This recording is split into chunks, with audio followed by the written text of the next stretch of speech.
This is My Bloody Valentine, written by Mila Crawford, performed in duet. The role of Emily is performed by Angelina Rocca, and the role of Stone is performed by Teddy Hamilton. Stone was my best friend, my protector, my everything. Until he wasn't. Kids like us didn't have the best life. Riddled with trauma, bounced around in a system that didn't want us and couldn't handle us. In our darkest hours, we had each other, until we didn't. We tried to hold on to what little we had, maneuvering the rough waters of our circumstance. Until I couldn't. I never expected to see Stone again, yet the night that I needed him most, he was there, saving me again, but he no longer was the sweet kid that held me in the darkness. Now, Stone was a cold-hearted killer. Dear reader, this book contains dark situations and themes. Please take the following into consideration before listening. This book contains scenes dealing with violence, murder, and torture. There are many sexual acts in the book, including knife play, blood play, consensual non-consent, dubious consent, breath play, degradation, cream pie cleanup, cum play, and primal play. Please take all this into consideration before listening. Your mental health matters. The fog lifts as I peel my eyes open. My head is pounding like it's been bludgeoned with a 2x4. Maybe I'm coming down with something. I attempt to bring my arms to my face, but they're immobile as if I'm in a straitjacket and have no control over my limbs. The flower quilt my mother made before she died is visible, meaning I'm on my bed. My eyes travel down to two strong, tanned arms holding me in place, as if letting me go would mean the end of the world. Please, God, don't let me have done something stupid. I try to push the body off me. What the hell? It's okay. I've got you. A deep voice coos, stoned. I saw him last night. We got into a fight because I told him I had feelings for him. Deep feelings. An ocean full of feelings. And he crushed me. He told me it can't happen because I'm too young, and he's friends with my brother. When I told him it was my life, not Robbie's, he said I was just a kid, and he didn't need to deal with my shit. He said I didn't need to be tangled up with a fuck-up like him.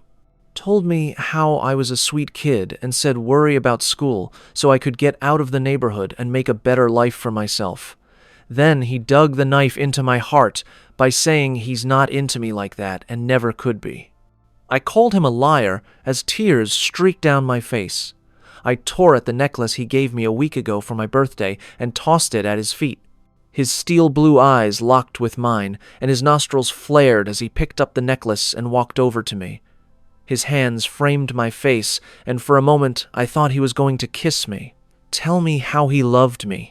But that was just wishful thinking, because he got right up to my face and screamed I wasn't made for him and could never handle the shit he'd throw my way. He told me I was better than this life. It was nothing more than a one-way ticket to nowhere, and I was better than a two-bit loser like him. Then he spat I didn't know what I was getting into and should go home and play with my dolls. But he was wrong. I've known what I was getting into since I was 13 years old, and I saw Stone for the first time with his black hair and piercing blue eyes. He was laughing with all his friends, my brother being one of them. They joked around like they didn't have a care in the world to an outsider. Stone appeared to be like any other kid. But I always knew the truth because there was something shadowy lurking behind the depths of his ocean blue eyes. Stone had a secret, and that secret caused him pain and forced him into darkness. Something he didn't share with anyone, my brother included. It took 3 years to discover Stone's secrets and understand the sadness behind those eyes, and when I found out, things changed. Stone became the center of my world and my best friend. That is, until last night when I blurted out I wanted to be more than just besties. I struggle to pull my arms out of Stone's grip, but he's got 100 pounds on me easy, and I'm not a little girl. I don't know when he got so buff. It was a gradual change I never really noticed until now. Let me go, Stone. He ignores me and pulls me so tight towards him that I can hear the erratic beating of his heart.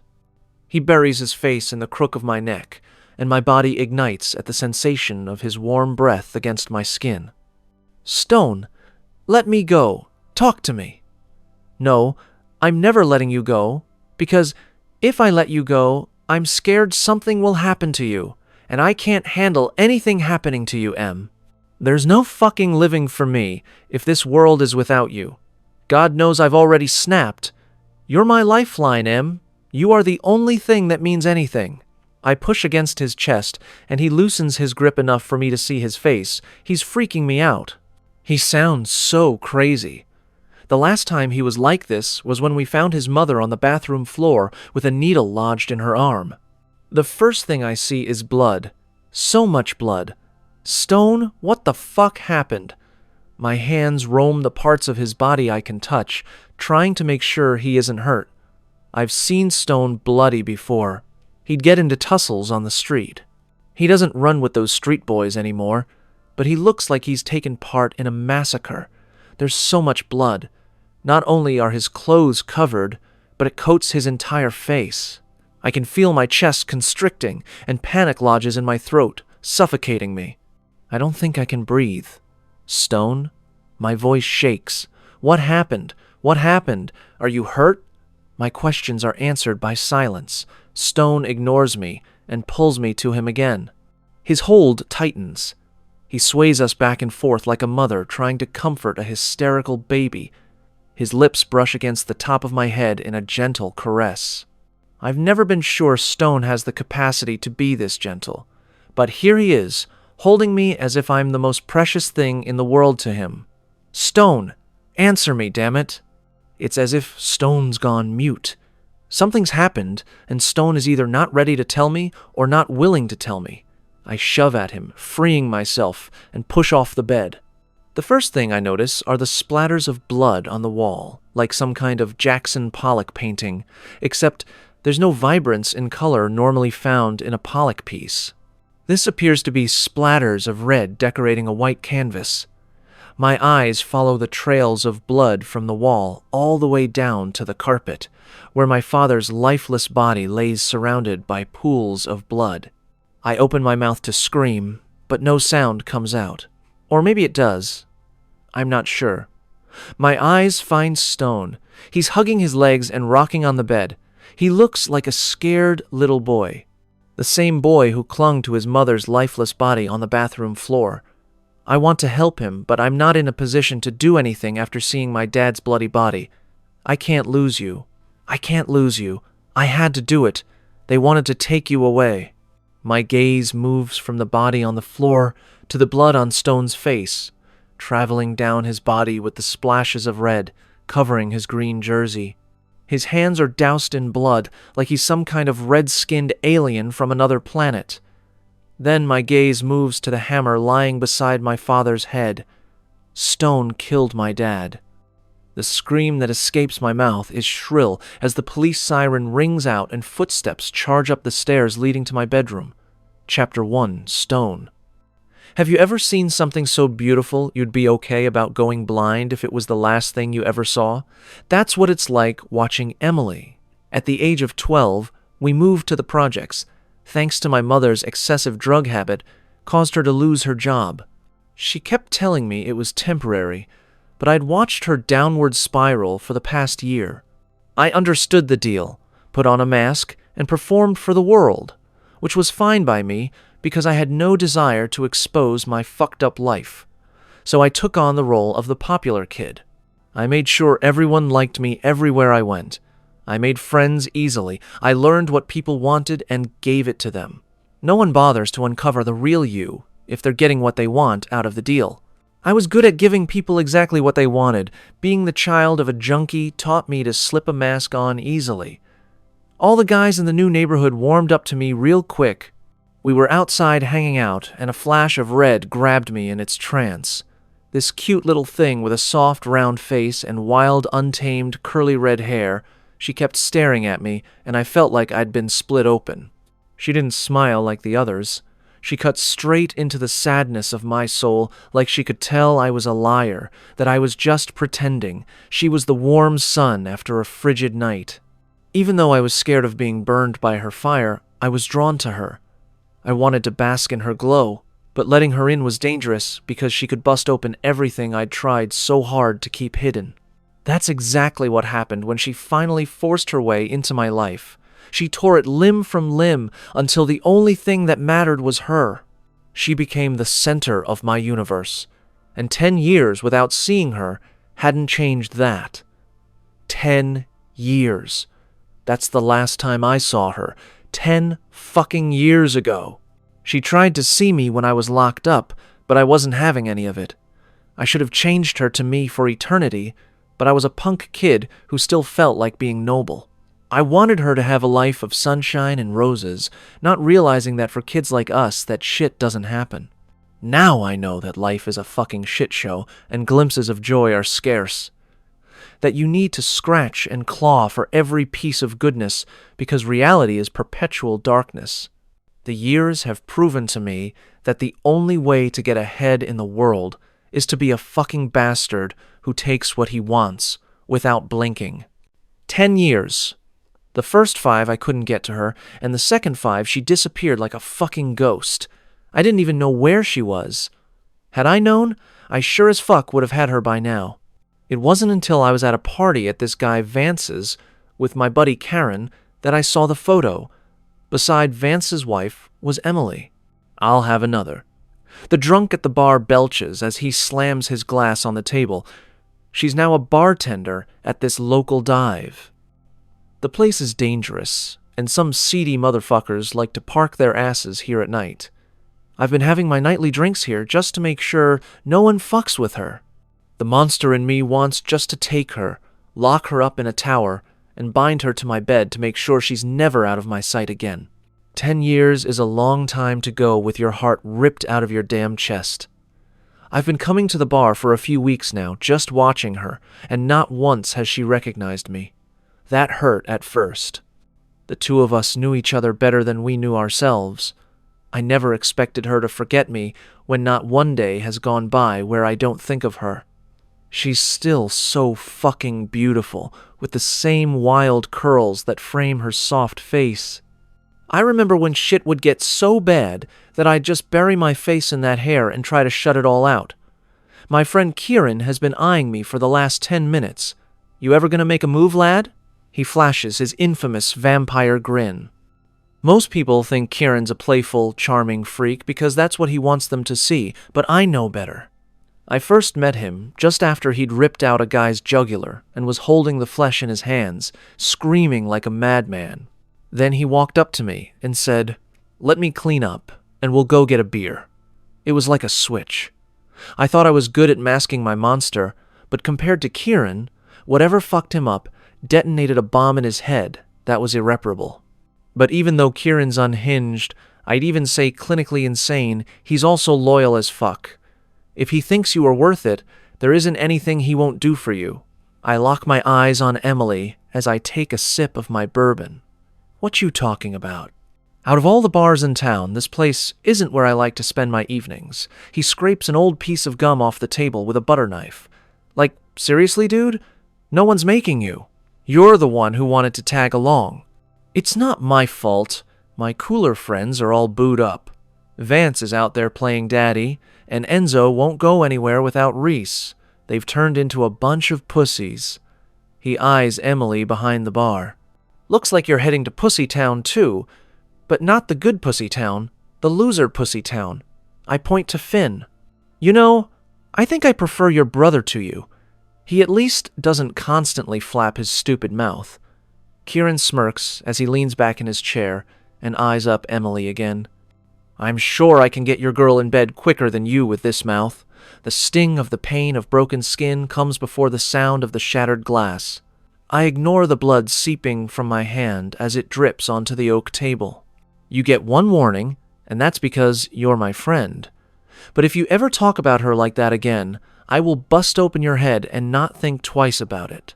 Karen raises his hands in the air, surrendering as he barks out a laugh. Well, damn, Stone. Looks like she's got your balls in a vice.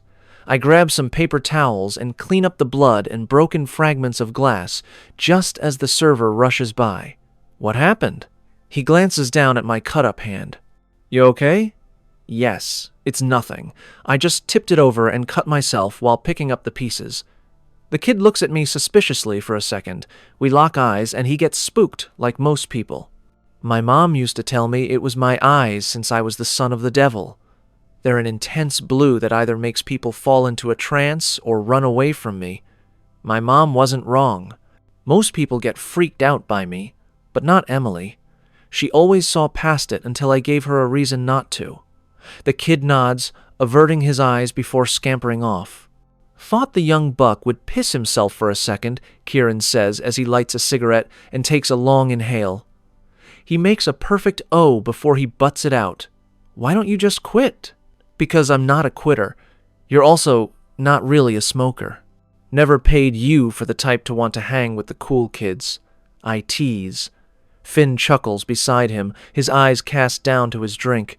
Finn rarely speaks, but he takes in everything. The brothers work well together. Finn is the eyes and ears, and Kieran the mouthpiece. The fucking annoying mouthpiece. Kieran grunts as he moves out of his chair and shrugs on his coat. Pansy boy, I'm gonna bounce. Sitting here and watching your pussy-ass pine for some chick isn't my idea of a good time. He turns to his dark-haired twin. You coming with me, or are you gonna sit here and wallow with this fucker? Finn gives Kieran the finger and gets up. The whole time I've known the two brothers, I'm not sure I've ever heard Finn talk. I wish I could say the same for Kieran. 10 years, my man. You've been after her for 10 years. You've known where she is for a few weeks, and all you've done is stalk her. Better make your move before another fucker does. My jaw ticks at the idea of anyone else touching my girl. I'll kill him. You're gonna have a long kill list because that girl is beautiful and a lot of assholes will be sniffing around her. I've killed for her before. I've got no issues with getting my hands bloody. You could douse your ass in blood or dip your dick in some honey. The choice is yours, my man. I hate Karen. The guy's a complete joker and psychotic, but he also packs some wisdom. The truth is, a part of me doesn't think I deserve her. I haven't since we were kids. Emily is sunshine and light, while I am darkness and pain. Karen slaps my back and brings me out of my thoughts. Go grab your balls out of the Ziploc bag you've put them in and man up. I watch as my two friends walk out of the bar, leaving me alone. I stare at the blood dripping from my hands. The wounds are trivial compared to the one left by the girl with the wild red hair and haunting green eyes. Chapter 2. Emily. Want me to stay and help you close? Travis asks. I've had the side pocket of my jeans, armed and dangerous. I can handle him. Mace won't do much against a gun, Emily. I know he's right, but I hate being scared. I've been scared most of my life, and about 3 years ago, I decided I'd never be scared again. It was around the time I broke free of the bullshit and built a life for myself. I faced my trauma head-on and will not let it take hold of me again. Sure, someone could grab me, attack me, and make me another victim, but I refuse to live my life scared of the outcome. I can't see the future, and I refuse to live in fear. I can stick around. Nah, I say, waving him off. I know you got that big exam coming up tomorrow, and I don't want you to be too tired. You're going to be an amazing lawyer one day, Travis. There's no way I'm going to be hindering any part of your dream. I'm not offering to quit school, Emily. I'm just offering to stay with you while you close the pub. Go home, Travis. I'll be all right. Travis offers a sweet smile. See you Monday. Travis is right. Most people would find the guy sitting at the bar watching me like a hawk a little unnerving. But the thing is, the way he does, it isn't creepy at all. He doesn't undress me with his eyes. He shows no signs of being a threat to me, almost as if he's fascinated by every little thing I do. He's been coming to the bar since my first day, almost 3 weeks ago. Like clockwork, as soon as I start my shift, he shows up, takes a seat at one table or the bar, and doesn't leave until I do. Not once has he talked to me or ordered from me. It's almost like he tries to avoid me. This is the first time he's gotten this close to me. My gaze travels from the messy, dark strands of his floppy hair, covering his eyes down to the blood-stained hand holding on to the beer bottle. I heard the breaking of glass a little earlier and how he dismissed the server when he inquired about what happened. Whatever was said to him before he broke the glass must have been very upsetting. "Last call. Can I get you anything else before we close?" I ask. "I don't know about that guy, but I'd like a little something." The voice is loud and very drunk.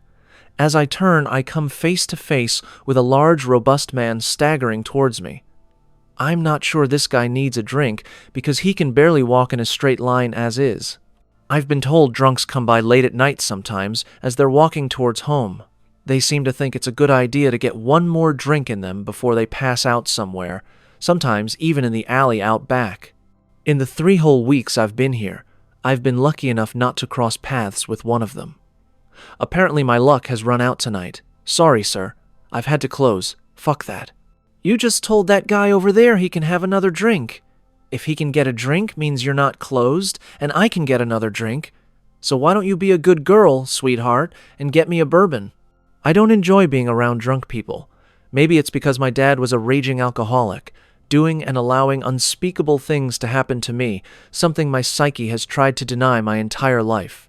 It could also be due to the wicked scar I have on the side of my neck from when my ex broke a beer bottle and slashed my throat.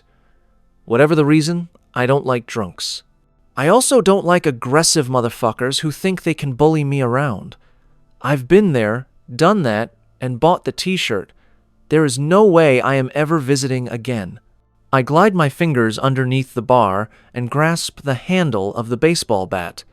Some of the female service staff keep it there just in case guys get a little too touchy-feely. I've never had to use it because I'm not the type most guys lust after, but tonight I'm glad it's there. Listen, sir, you need to go. My boyfriend's going to show up here, and he's not the kind of guy you want to mess with. The pungent odor of stale beer and urine assault my sense of smell and waves as the guy steps closer. I doubt you're a girl with a boyfriend. Why don't you shut up and go get me my drink? Get the fuck out of here before I kill you. Both the drunk and I turn towards the guy sitting at the bar. He no longer looks harmless. Now his eyes are blazing with rage, and his massive arm muscles bulge as he clenches and unclenches his fists. The guy looks like a natural-born killer. When the drunk doesn't move, my stalker goes behind the bar. I warned you, motherfucker. Chapter 3. Stone. When you've killed once, you've got no problems doing it again. I walk over to the fucker with the hammer in my hand. He doesn't look fazed. He probably thinks I'm just another drunk moron he can take on. The dude has about 100 pounds on me, but it's 100 pounds of fat. I'm quicker, stronger, and since he's so fucking drunk, I'm a hell of a lot smarter. He stood there telling my M that she's not attractive enough when she is the most beautiful thing to have ever graced this goddamn earth. Fucking Jabba the Hutt trying to tell beauty she isn't beautiful. What a joke. He screams and his head flops to the side as I slam it with the hammer. It fucking hurts getting hit by a hammer. It's a fucking heavy tool, and as much as people want to think the skull protects their brains, it's no match for solid metal. I probably crushed his bones to dust with that blow. Small chunk of flesh flies out of him, barely missing M's face. I warned you, motherfucker. Your ass decided not to heed the words of a psychopath. The fucker goes to stand up, and I thrust the hammer under his chin. Crack. Fuck. You just made me fracture your entire jaw. I'm not sure they'll even be able to put that stuff together again. I shrug. Not that it matters. I don't plan on leaving much of you to put back together. The drunk staggers, his body now moving like a tube man at a car dealership. The guy's all flapping arms and jelly legs. Hurts, doesn't it? Do you have any idea how many bones I just crushed with that blow? If only you'd gone home when the lady asked. He tries to speak.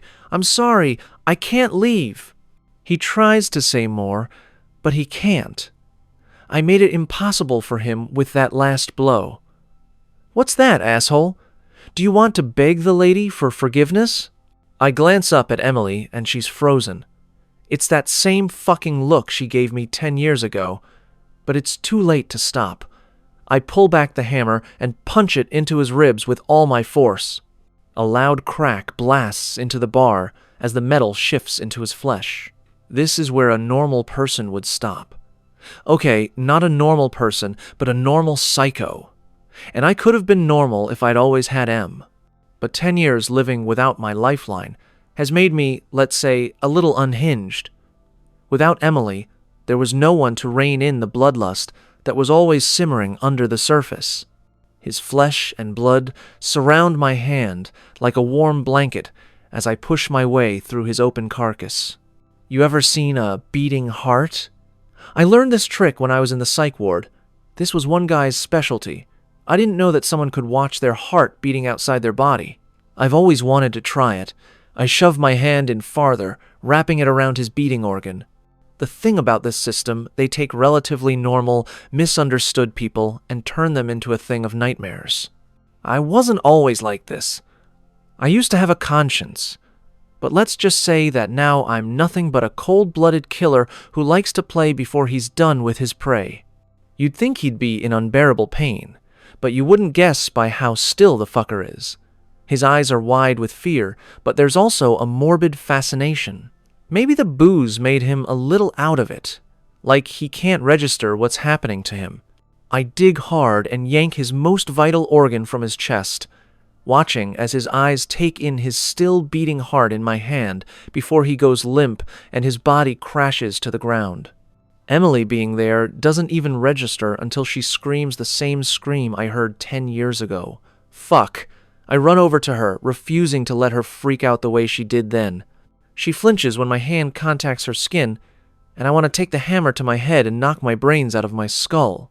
Maybe I should have just beaten the fucker up, but the years I'd spent with murderers had wired my brain to see things differently. When you're used to killing for survival, you don't register anything else. Your body goes into survival mode, him or me. I'm an animal because that fucker was going to hurt someone who's mine. Em, please calm down. Her shaky hand comes out with mace, and she sprays it in my eyes. Don't touch me. Fuck. That shit stings. My eyes are literally on fire. That fucking hurt, Em. I'm calling the cops. I push through the pain. Pepper spray is some lethal shit, but the idea of being locked up again is a powerful motivator. I lunge at her, clasping my hand over her mouth. The fuck you are. I grit through the pain as she digs her teeth through my flesh and bites hard. You don't fucking recognize me, do you? My hand is firm on her mouth, even though I can't see, and she just bit the shit out of my already bloody hand. I stay firm, making sure she can't freak out and cause more damage. It's me, Stone. Her eyes flash with recognition. I'm just glad that hearing my name isn't making her run for the hills. The last time she saw me, I probably looked crazy, and this reunion can't be making her feel any better. I'm going to take my hand off your mouth, but if you scream, I swear to God I'll gag you with that dirty rag on the floor. She nods in understanding as I remove my hand. You just bludgeoned a man for being drunk, she says calmly.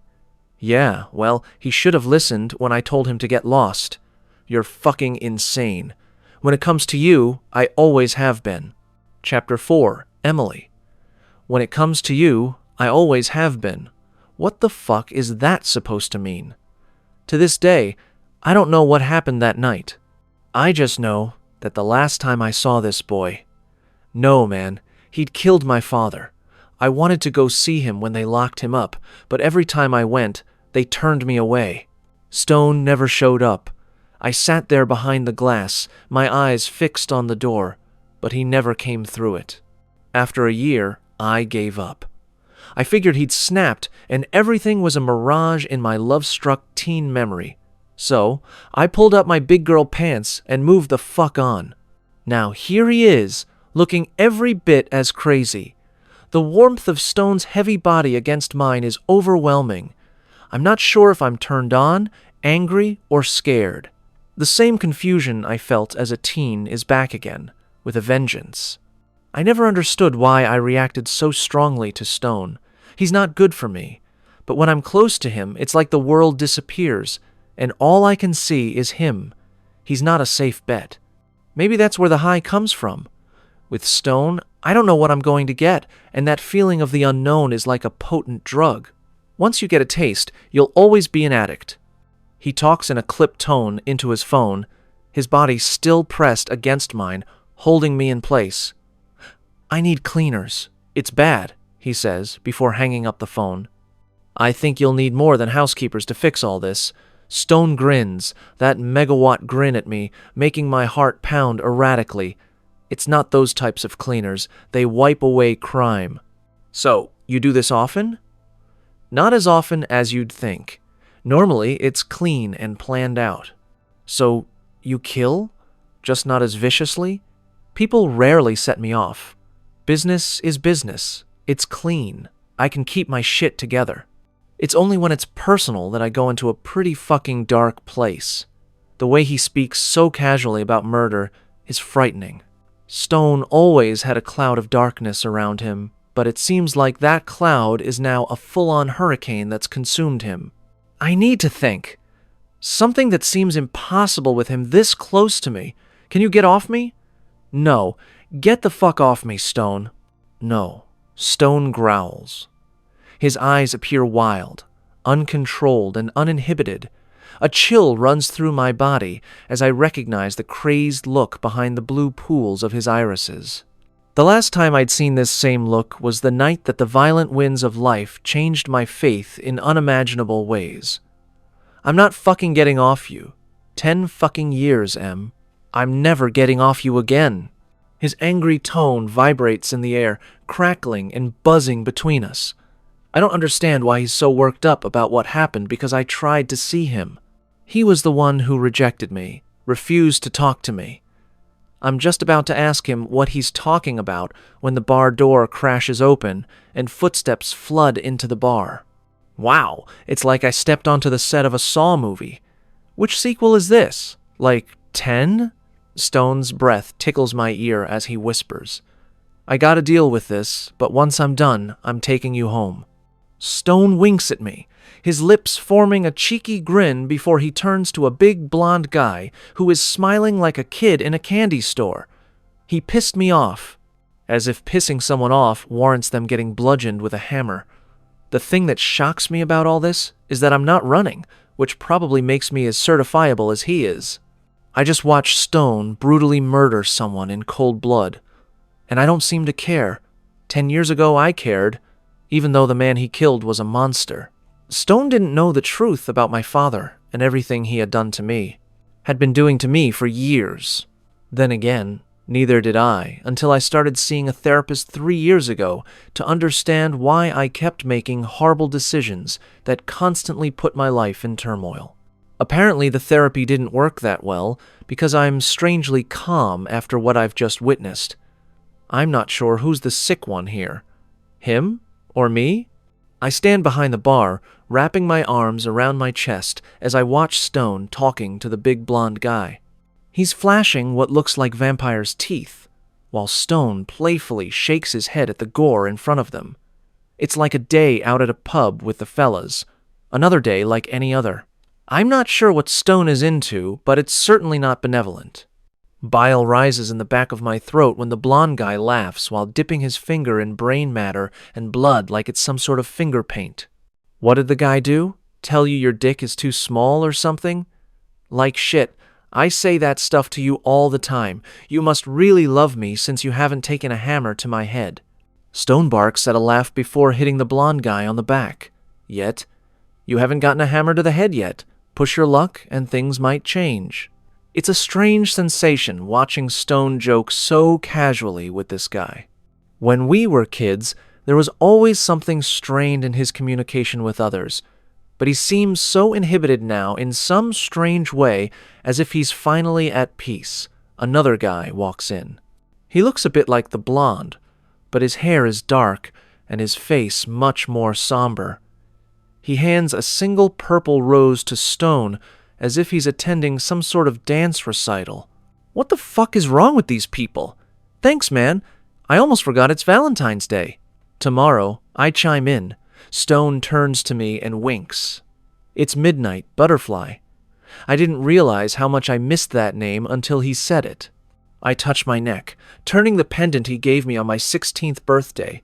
Looks like you're no longer a caterpillar, but my perfect butterfly. Stone grins, pointing to my neck. Still wearing it, I see. Never take it off. Let's go. I'm not going anywhere with you, Stone. You're wearing my collar, Butterfly. That means I own you. Let's go. Own me? Oh, hell no. If this motherfucker thinks he can walk back into my life after 10 years, and I'm going to just bend over as if nothing has happened, he's got another thing coming. I pull my shoulders back, looking him straight in the eyes. You own shit. A growl escapes Stone as his powerful legs stride towards me. His eyes gaze directly into mine, unnerving me. I take a step back to put some space between us, but he quickly fills it until my back hits the bar counter. Bottles of liquor shake, and a few fall and break around us. Listen good, Butterfly. I've owned you since you were 16 years old. Fuck. Maybe even before that. If you think you're in control, you're fooling yourself. I'm not a fucked up 8-year-old kid anymore, drowning in my bullshit. A shiver runs through me as Stone's hot breath touches my skin. He pulls back, and his eyes linger on the butterfly pendant on the chain before moving to my lips. I'm gonna take you home and finally lay claim to what's mine. We can do this the hard way or the easy way, but I promise you, either way, I'm fucking you tonight. Even with all the fucked up baggage of our past, he still has the same hold on me, but there's no way I'm letting him back into my life as if nothing happened. The only way I'm going anywhere with you is kicking and screaming. My stomach flips as Stone's lips curve into a devastating smile. Okay. Stone bends down, throws me over his shoulder like a sack of potatoes, and marches toward the door before turning back to grab the single purple rose. Seriously? You're kidnapping me and you can't forget the rose? I'm not kidnapping you. You'd have to be a kid for that. He slaps my ass hard. And looking at you, Butterfly, you're all woman. I kick at his crotch, but he moves before I can make contact. You sure you want to piss me off, Butterfly, after what you just witnessed? Be careful. Poking the bear is never a good idea. You wouldn't hurt me. I wouldn't be too sure about that. 10 years, and the fact that you fucked around on me doesn't bode too well for you. I didn't fuck around on you. We weren't together. Stone opens a car door and tosses me inside before he leans over and buckles me in like I'm a child incapable of doing anything for myself. You know, I can put on my own seatbelt. He ignores my statement, closing the door and moving towards the driver's side. The car isn't moving slowly, but it's not like we're on the freeway. My brain is in overdrive, trying to think up all plausible scenarios. Do I think Stone would kill me? No. Do I think he'd hurt me? Yes. The guy has never been level-headed. Volatile and quick-tempered are the two adjectives most people would use to describe him.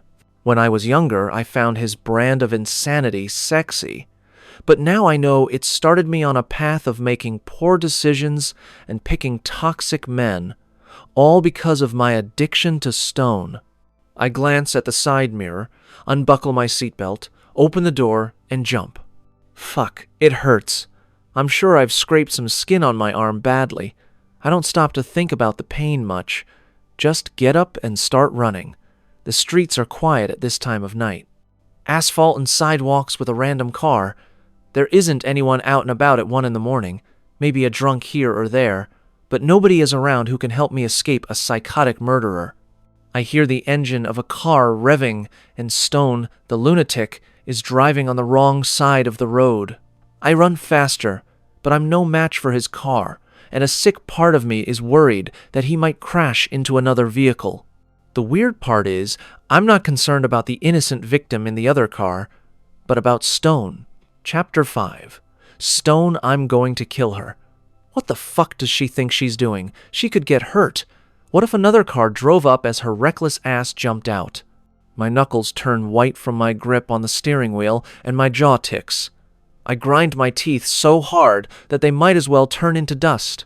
She is so scared of me that she jumped out of a moving car and put herself in danger. I'm going to kill her. I'm going to spank her ass until it's crimson, making her so sore that she won't be able to sit down for a week. I stick my head out the window. Get in the fucking car, Em. She keeps running, turning her head slightly to look at me and scream a defiant, "No!" If I crash this car and kill some woman and her young kids, that shit's gonna be on you. Her steps halt, and she turns her emerald eyes on me. The look she gives me is so intense, it's as if it's poisoned with daggers. You hurting innocent people has nothing to do with me. It's on you and the fact that you're a sick, twisted fuck. I revved the engine, flashing her a smile. Don't give a fuck about anyone else. I'll kill every fucker in the world if it means I get you. Get in the car. Fuck you. Fuck this. I parked the car right there in the middle of the road, not caring if someone hits it. I'd jump out and chase her. We used to play this game as kids. Em would do something she thought I'd find annoying, and I would chase her to hear her laugh. This time, she won't be laughing. She's going to see exactly who I am. She's going to stare into the eyes of a monster. If I were a good man, I'd let her go. But the good in me died a long time ago. Now I paint the world in blood for her. When the fuck did she get so fast? Then again, she's not trying to get caught like when we were kids. You better stop, Em, 'cause you won't like what I'll do to you when I catch you. How about you catch me first? She hollers.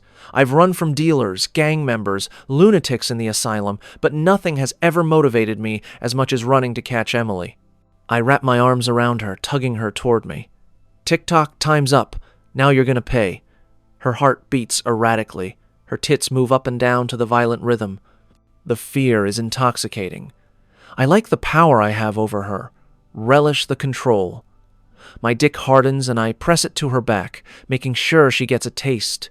She whimpers quietly. I'm not sure if it's from fear or pleasure. I want to be gentle, to tell her how she is the world and how much I love her, to know that I'd do anything for her, that I will worship her like the queen she is, but I'm not capable of that. Even if I could be, I'm not sure the animalistic desire in me for her would allow it. My hand travels up her body in a lover's caress before I wrap my fingers firmly around her throat and squeeze. I feel high as I watch her face go red, and the fight in her as she tries to claw at me is a fucking turn-on. I like that she's not taking it like a rag doll. My butterfly would never take anything lying down. It's one of the things I love so much about her. She's challenging me, and it only makes my need for her stronger. She's no match for my strength, but there is something incredibly sexy about how she won't take it lying down. The thing is, I'll win. No matter what in this situation, Emily will be the loser. If you ever run away from me again, I'll fucking kill you. Nod if you understand. She bobs her head up and down slowly, and my grip loosens. Good girl. Butterfly, I'd do anything for you, but don't fucking test me. Fuck you. She spits before she junk punches me. I flinch, loosening my grip. Emily takes the opportunity to run. A sense of pride blooms in my black heart as my lips curve into a smile.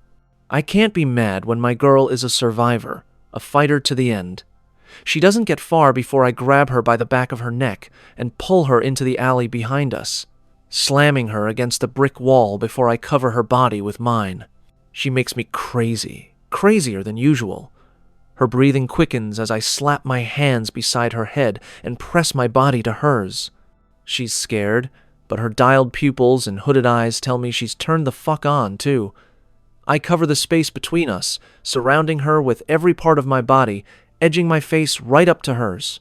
I growl like a fucking animal. Brave little girl, you witnessed what I'm capable of, and still choose to run. She squares her shoulders and whispers through heavy breaths, "You'd never do that to me." I tap my forehead to hers, her bright green eyes throwing daggers at mine. "Oh, and what makes you think that, Butterfly? If you wanted to kill me, you would have done it at the bar. You don't want me dead. You want to own me like a prized possession. Since I'm your favorite toy, you won't risk destroying me." I pull the switchblade out of my back pocket and flick it open. You're right. I wouldn't destroy you beyond repair, but I'd break you a little. Her emerald eyes widen in shock as I press into her flesh and drag the blade along her collarbone, making a slight cut, keeping eye contact with her the whole time. A trickle of blood glides down her supple skin, falling towards her perfectly round tits. I'm not someone you want to mess with because, with me, you'll never know what you'll end up getting. You're mine, M. You can either accept that willingly, or I will force you to. The choice is yours, but the outcome is the same regardless. I'm never letting you go. You're fucking crazy, you know that, Stone?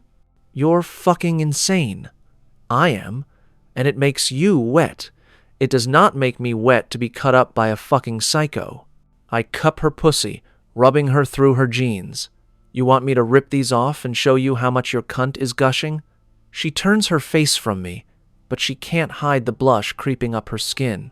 When did you get so crazy? The moment I fell in love with you, you think you love me?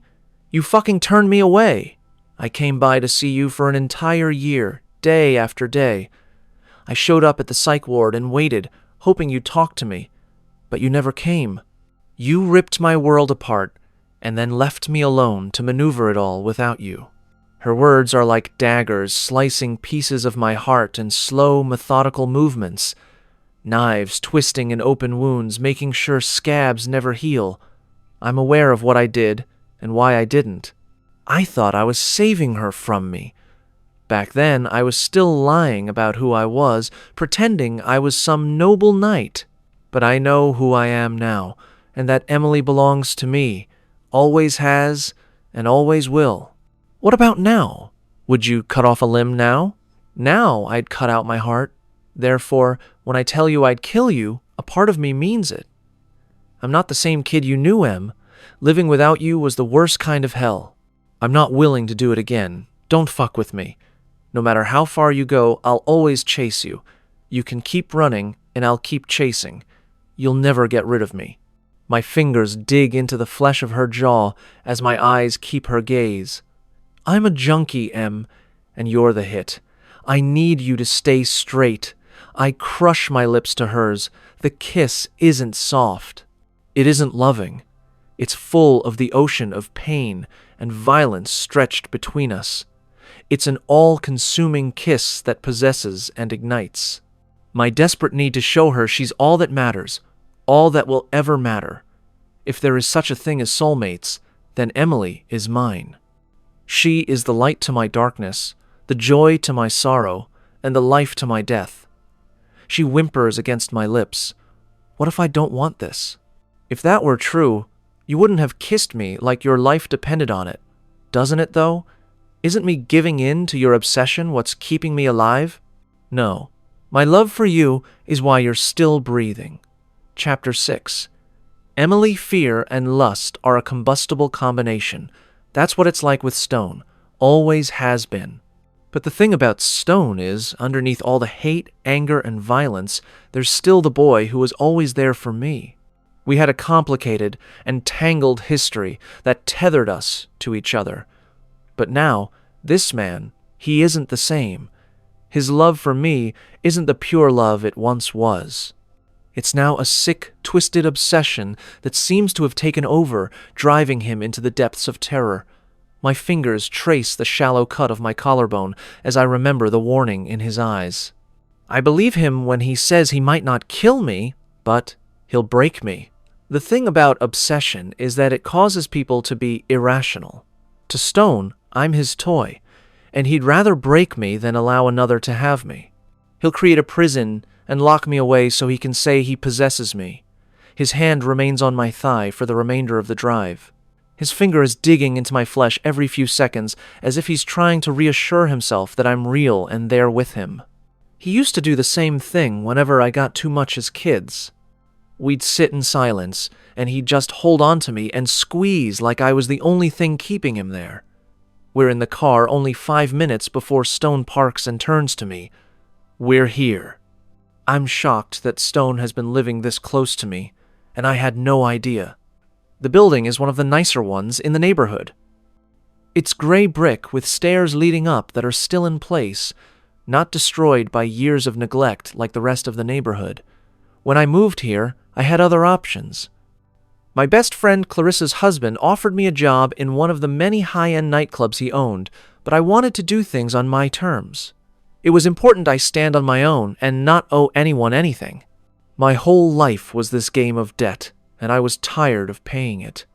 How long have you lived here?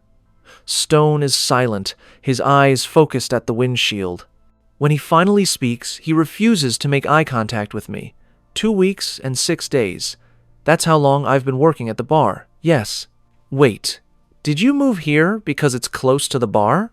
Stone unbuckles me before he lifts me and pulls me onto him. His arms tighten as he buries his face in my hair and inhales deeply. He draws me closer as if I'm his lifeline, and if he lets go, he might drown. I moved here because it's close to you. A shiver racks through me as his fingers roam my body. My entire life, all I've ever wanted was to be in his arms, have him see me as his. And at that moment, as his hands lift the hem of my shirt and I feel his touch against my bare skin, I feel like we could be a possibility. I forget the past and the bullshit and only see us. 2 people with a lot of history and an ocean of love between them. His frigid touch against my skin simultaneously warms me and turns me into ice. Fire and ice. That's what Stone has always been. His fingers grab onto my flesh, and he squeezes ruthlessly. I can't help but wince, not at the pain, but at the fact that I'm not the skinny 16-year-old he remembers. To be honest, I wasn't even that skinny then. I'm not really comfortable. I don't really care. Stone, please. I don't like my body being touched. I've got some weight I could lose. Stone pulls me back. His fingers tread in my hair before he yanks my head back, so I can't see anything but those magnetic blue eyes of his. Who the fuck said that to you? No one. Stone stares at me with such force and determination that if I weren't sure of his obsession with me, I'd be very scared. His jaw ticks as he pulls my hair back with more force. Don't fucking lie to me, Butterfly. Who the fuck said that? Who made you think you weren't the most fucking beautiful thing on this godforsaken planet?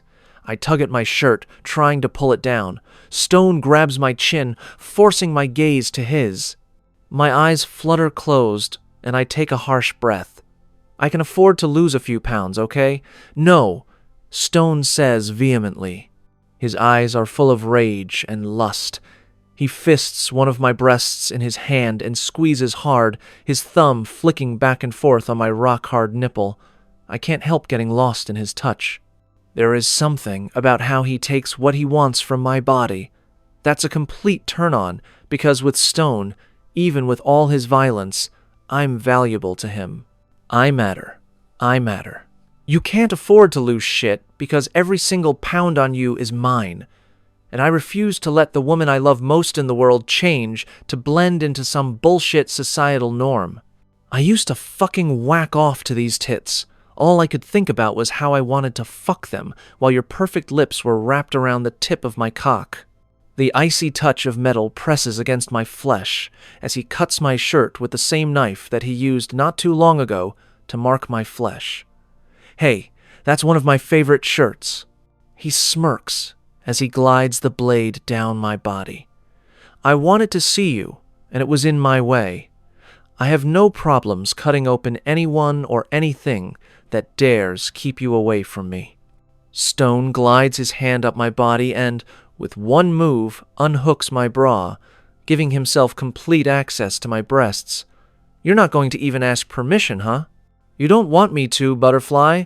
You like that I'm taking control. This way, you don't have to admit how much it all turns you on. You like being the damsel to my predator.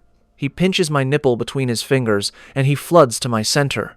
I hate that he knows me better than I know myself. I don't want him to ask permission, because I would say no, and all I want is his madness.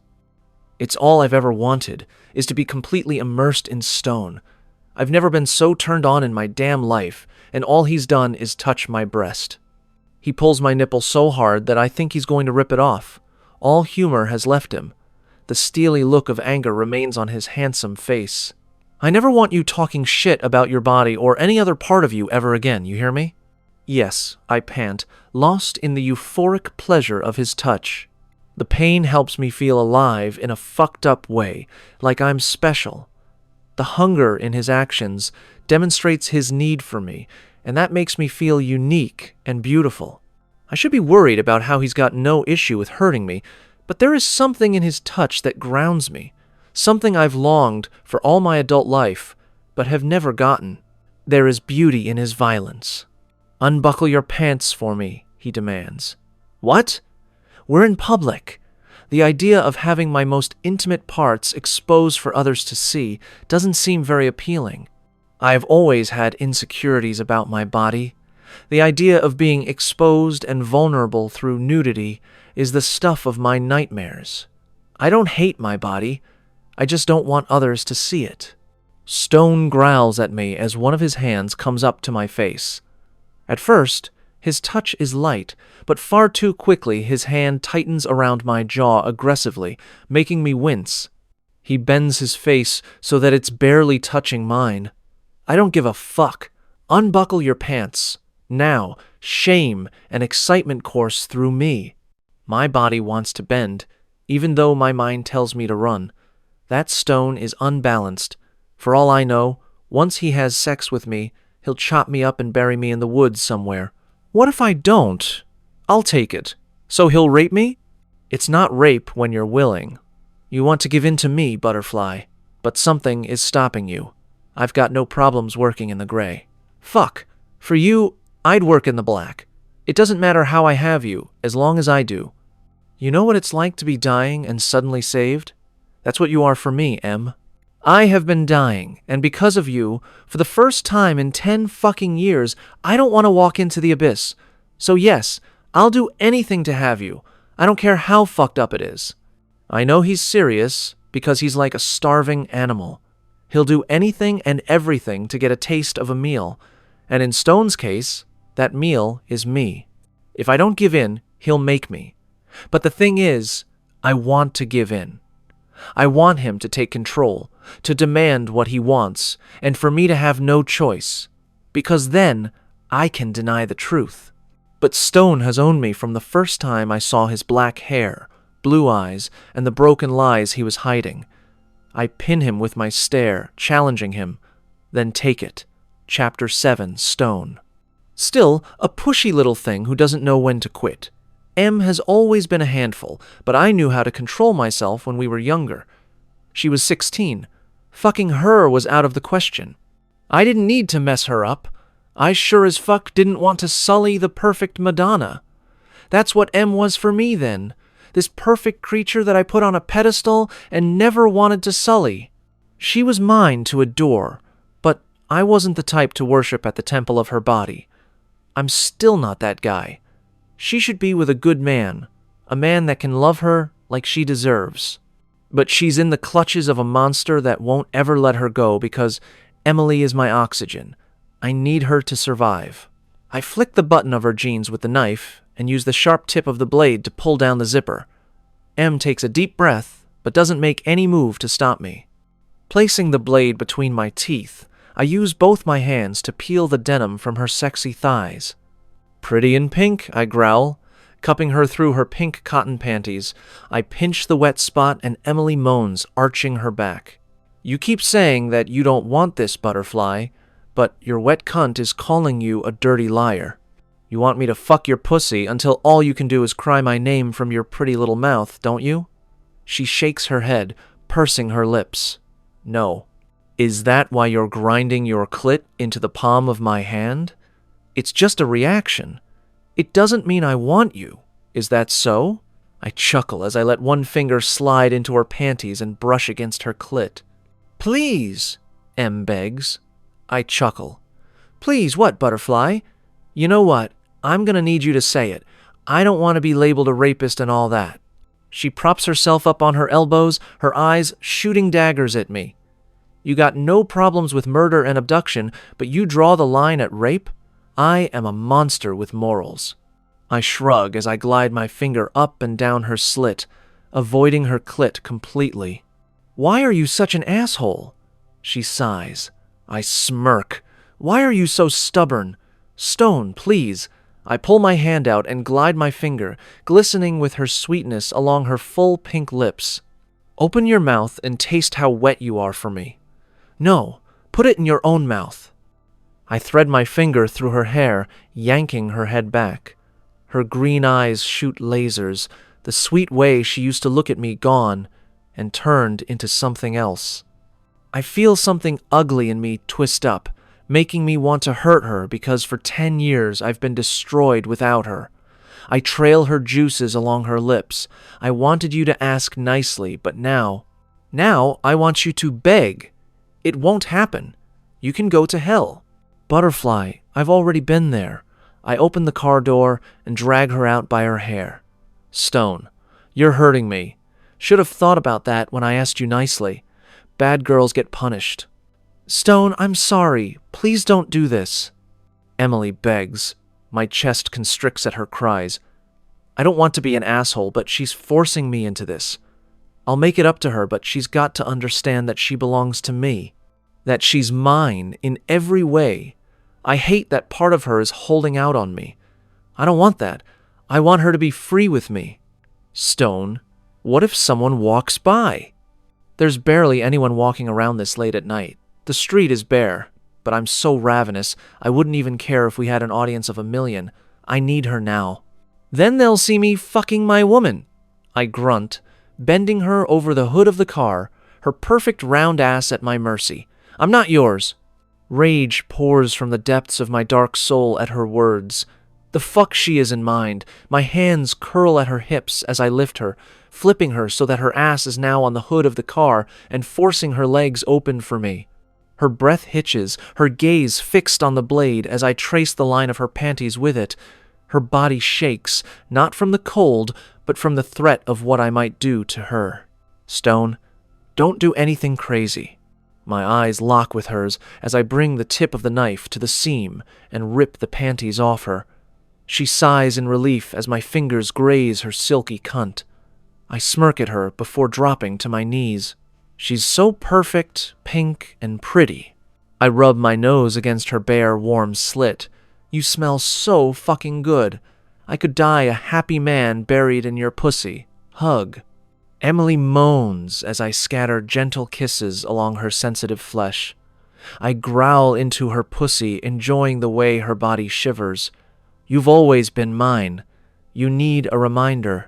I slide my tongue along her slit, relishing her sweet taste. Fuck, she tastes so damn good. Emily writhes underneath me. Coming undone with the pleasure my tongue's giving her, I glide slowly, moving in a torturous rhythm before making contact with her clit. What do you want, Em? Damn it, Stone. I draw her clit into my mouth with a long pull. Emily wants this, but something in her won't allow her to admit how much. Be a good girl and hold your pussy open for me. Show me how badly you want my tongue on you. She does what I ask without hesitation, exposing herself. The sound of my hand slapping her pussy reverberates on the quiet street. Tell me what you want me to do to your cunt, Butterfly. Emily stays silent, and I slap her pussy again. Emily, you can either be sore from me making you come all night, or sore from me slapping your pretty little cunt. Pick your poison, sweetheart. I slap her again before drawing away. She raises her hips in the air as if searching for my hand. Well, look at this here. Emily's getting turned on. Who knew you'd be my little pain slut? My hand goes to the back of her head, pulling her up and forcing her eyes to her soaking wet pussy. Such a good girl getting so wet for me. She stammers. I smirk at her lack of words and rub her warm pussy before I slap her again, this time with more force directly on her clit, making her scream into the dead of night. Please don't! Please! I push my index finger into her while I rub her clit with my thumb. Please, what, Butterfly? Please, make me come! She begs. With pleasure, sweetheart. Chapter 8. Emily Stone's finger glides inside my folds. His intense blue eyes are deep pools that I want to fall into and drown. The corners of his full mouth twitch before turning into a full-blown grin. He flicks my clit, knowing full well he's making me desperate with need. He knows exactly what he's doing and which buttons to push for my body to be a treacherous bitch. Stone's hands on me are like the best sex toy imaginable. Lethal, powerful, and hitting all the right spots. I didn't think it was possible to come undone like this for a man's touch. No one has ever gotten me off, other than me. With Stone, I'm on the verge of coming from a few slaps and a flick to the clit. "How are you so good at this?" I ask, bucking my hips in the air, desperate to meet any kind of release. He ignores my question, choosing to answer me with his devilish tongue as he glides it up and down my slit, driving me insane by avoiding the one area that I need him to lick in order to come. Most guys avoid it because they can't even find the clit, but Stone is a clit connoisseur. He works that part of my body like a master, driving me to the brink of insanity. Stone pushes a finger inside me, pumping it in and out while twisting at the same time as he continues to laugh at me. He's devouring me as if I'm a 5-star Michelin meal. Such a sweet pussy. I've never tasted anything so amazing. Be a good girl and open that cunt up nice and wide for me. His dirty talk is obscene, but it's also the biggest turn-on. My hands pull my pussy lips open for him, exposing myself for him to feast on. "You like being my little toy, don't you, Butterfly?" His question is lewd and depraved, and I can't help blushing a little. When I don't answer right away, Stone pinches my clit, and I scream. "I asked you a question. Be a good girl and answer it." "Yes," I scream. "God, yes. Is that what you want to hear?" Stone dives his tongue back into me, this time focusing on my clit. God, his tongue should be illegal. The tip is diligent, pointed at my clit, and the man knows what he's doing. He knows just which area to touch, what buttons to push. It's the devil's tongue, lulling me with pleasure so that I break and bend, doing whatever he wants. My hand moves from my pussy lips towards Stone's head when he bites my clit. Not too hard, but not gentle either. Did I say you can stop holding this pretty pink cunt open for me? Were you given permission to move? No, but I wanted to touch you. My brain loses its capacity to function when Stone sucks my clit into his mouth. Holy fucking shit. What is this, voodoo? Your greedy cunt wanted me closer, didn't it? Yes, I pant. Please, Stone, that's it. Be a good girl and beg. Look at you, Butterfly, on the hood of a car, exposing that pretty pink pussy, desperate to come. I should be ashamed, but I'm so turned on that I don't care. The dirtier Stone talks, the more turned on I am. I didn't know I could like this type of degradation, but I do. It's hot, wanton, and completely animalistic. I want to test the waters and play along, curious about what he'll do. I grab his hair and watch the shocked look on his face. Put your mouth on my pussy, Stone. Is my little Butterfly trying to control this situation? You know what happens to greedy little girls, don't you? I don't care what happens. Just tongue fuck me. Something akin to dark lust flashes across his eyes. You might not like the punishment, Butterfly. You sure you want to gain a little power not knowing what I'll do to you? My heart pounds at the dangerous edge of his tone, and after witnessing what he's capable of, I should be scared. But a part of me craves whatever punishment Stone has planned for me. I can take it, and the shocking part is, I know I'll like it. Yes. Stone dives into me, his tongue back on my clit as he works it like a master, as if he invented pussy eating. My fingers weave a pattern in his silky black hair as I hold him to me. He adds one finger, then two, pushing them in and out before he does some magic twist thing, and I am close to exploding. I'm not sure what's going on. I've had orgasms before, but nothing like this. Stone's other hand comes up to my lower stomach just above my pubic bone, and he gently presses down at first, before using more force everywhere. The buildup is so strong, it feels like my entire body is going to combust. Stone pulls at my clit, sucking it deep into his mouth, and I explode. Rivers come rushing out of me. I've died and gone straight to heaven. Stone stays near my pussy for a few more minutes before he lifts his head. and his entire face and parts of his hair are drenched. The blood caked on his face is now dripping from the wetness. He looks like he's straight out of a slasher film, and I find myself incredibly turned on, even though I just had a mind-blowing orgasm and should be satiated. What the hell just happened? Stone grins at me like a cat that got the canary. You squirted, butterfly. Shit. That's actually a thing? I thought it was just one of those random weird porn things you hear about. Not all women can do it, but turns out you can, which is a bonus for me. Stone leans over the hood, covering my exposed body with his and kissing me aggressively.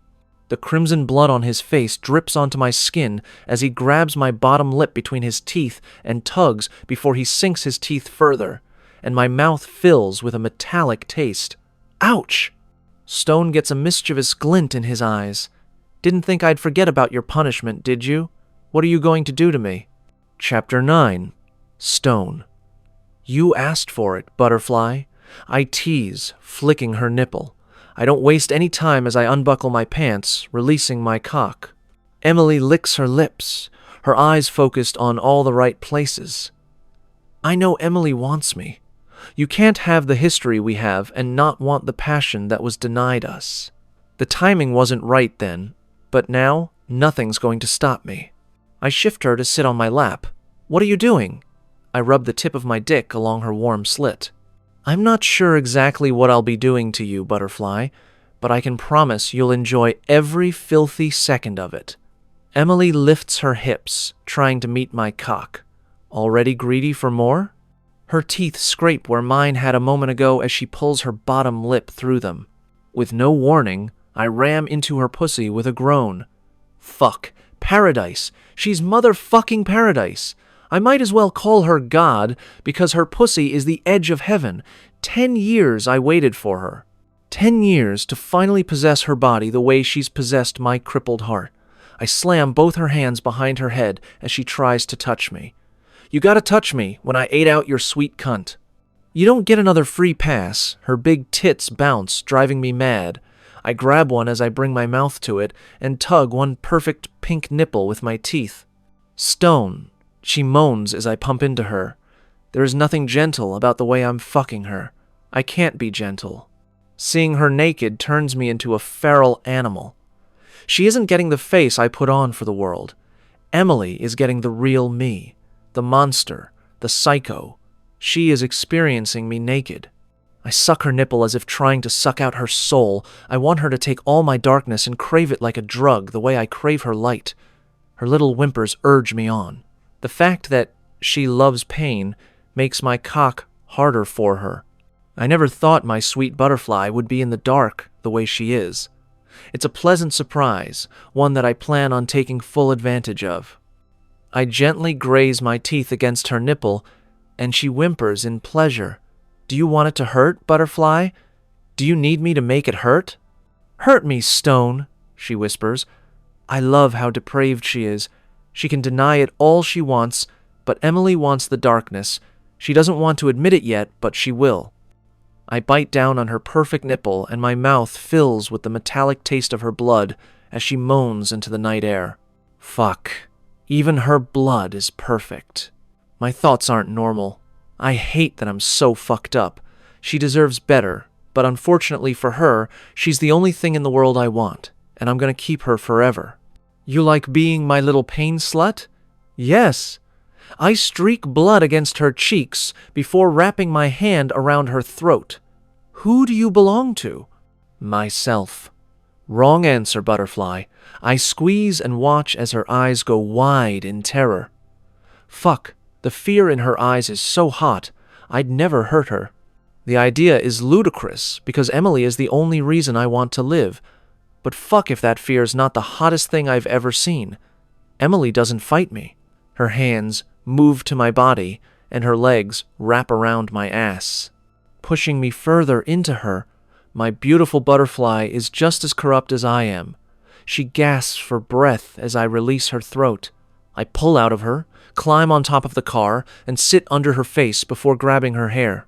Open your mouth. Her mouth opens without hesitation. I fuck her mouth until I feel my release bearing down on me, pulling out and coming all over her big tits.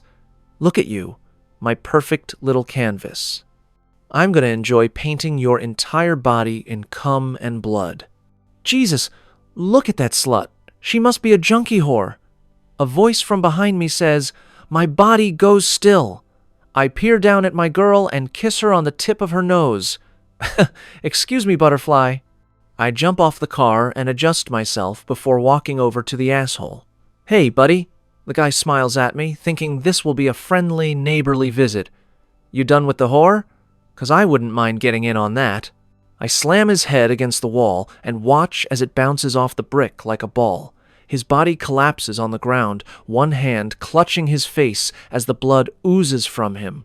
What the fuck, asshole? I think you broke my nose. Crack. His mouth collides with my steel-toed boot. I'm sure I've crushed some teeth. Or his jaw, maybe both. That's not all I'm gonna break, motherfucker. You're fucking crazy. The guy slurs. His words not as coherent since he doesn't have his face intact anymore. His body slumps on the cement, and for the first time since he approached us, the cocky arrogance has left his face. I flip my knife out of my pocket and bend down in front of him. His eyes flash with horror. Hope you enjoyed this show, motherfucker, 'cause that's the last one you'll see. Please, man, I'm sorry. Like, I meant nothing by it. You're not sorry, you're just scared. But you're gonna be sorry.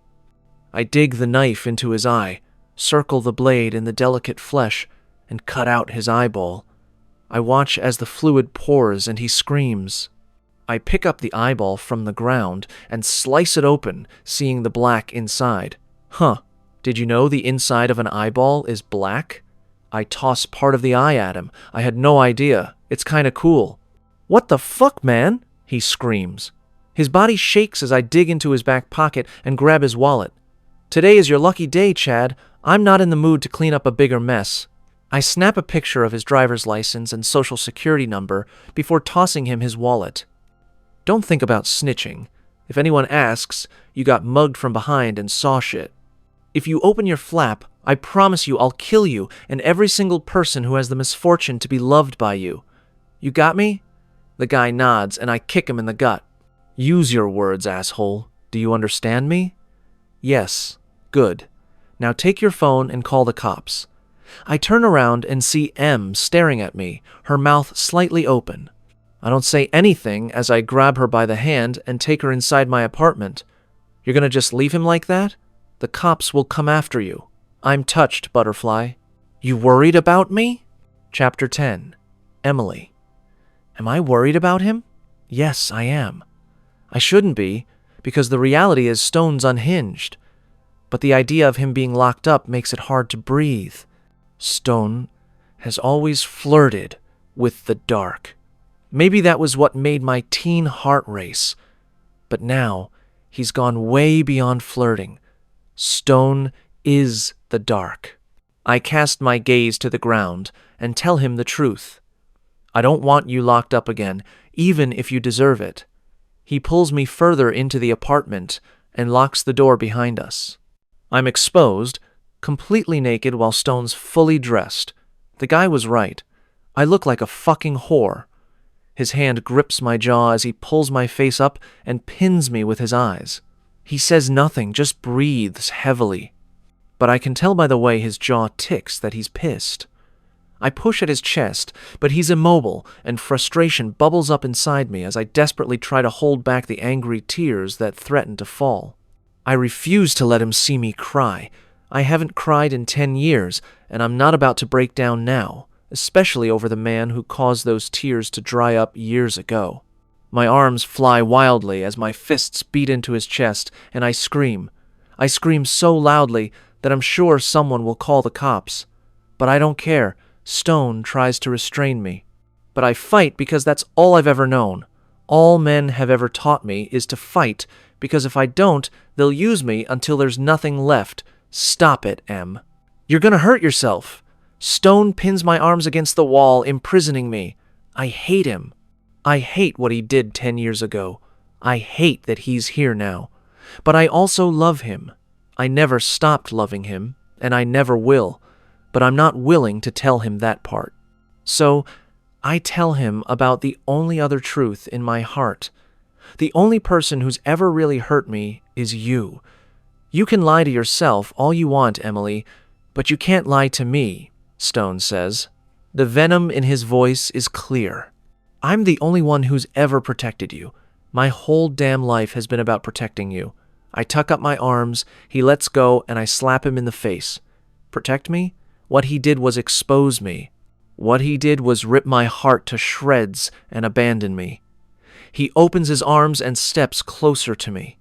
The heat from his body is so overwhelming that I can't even think. You need to punish me, Em? You want me to be your punching bag? Go ahead. Use me until you've had your fill, because, baby, you're fucking stuck with me for life. I hit him. Then again, I punch him, slap him, claw at his flesh before the tears finally escape with nowhere else to go other than down my face in ugly streaks, forcing me to collapse into his arms. Why did you come back? To fucking ruin me again? I moved on. I put you behind me. You broke my fucking heart, and I managed to haphazardly tape it back together. Stone clings tightly to me, holding me close to his chest. He smells like sex and violence. But under that, I can still smell ivory soap. I want to bathe myself in that scent. A scent that always comforted me. He sways back and forth while he cradles me, holding me as if I'm delicate and one false step might cause me to shatter into a million pieces. I'm angry that he's seeing me so weak. I don't want him to see me like this, to know that he has this kind of hold on me, this kind of power. You can't break me. No one can. I'm not some pathetic girl weeping, waiting for a big man to come and save her. I don't need you, Stone. I'll be fine without you. He pulls back, and I see the pain in his eyes, the longing, the regret. He's not trying to hide anything from me. He wants me to see it all. He presses his forehead to mine, his words hoarse as if he might break. You don't need me. I'm the one who fucking needs you. Tell me the truth, Stone. I've never lied to you. He growls, turning his back to me. Fuck. I walk over to him, getting right in his face.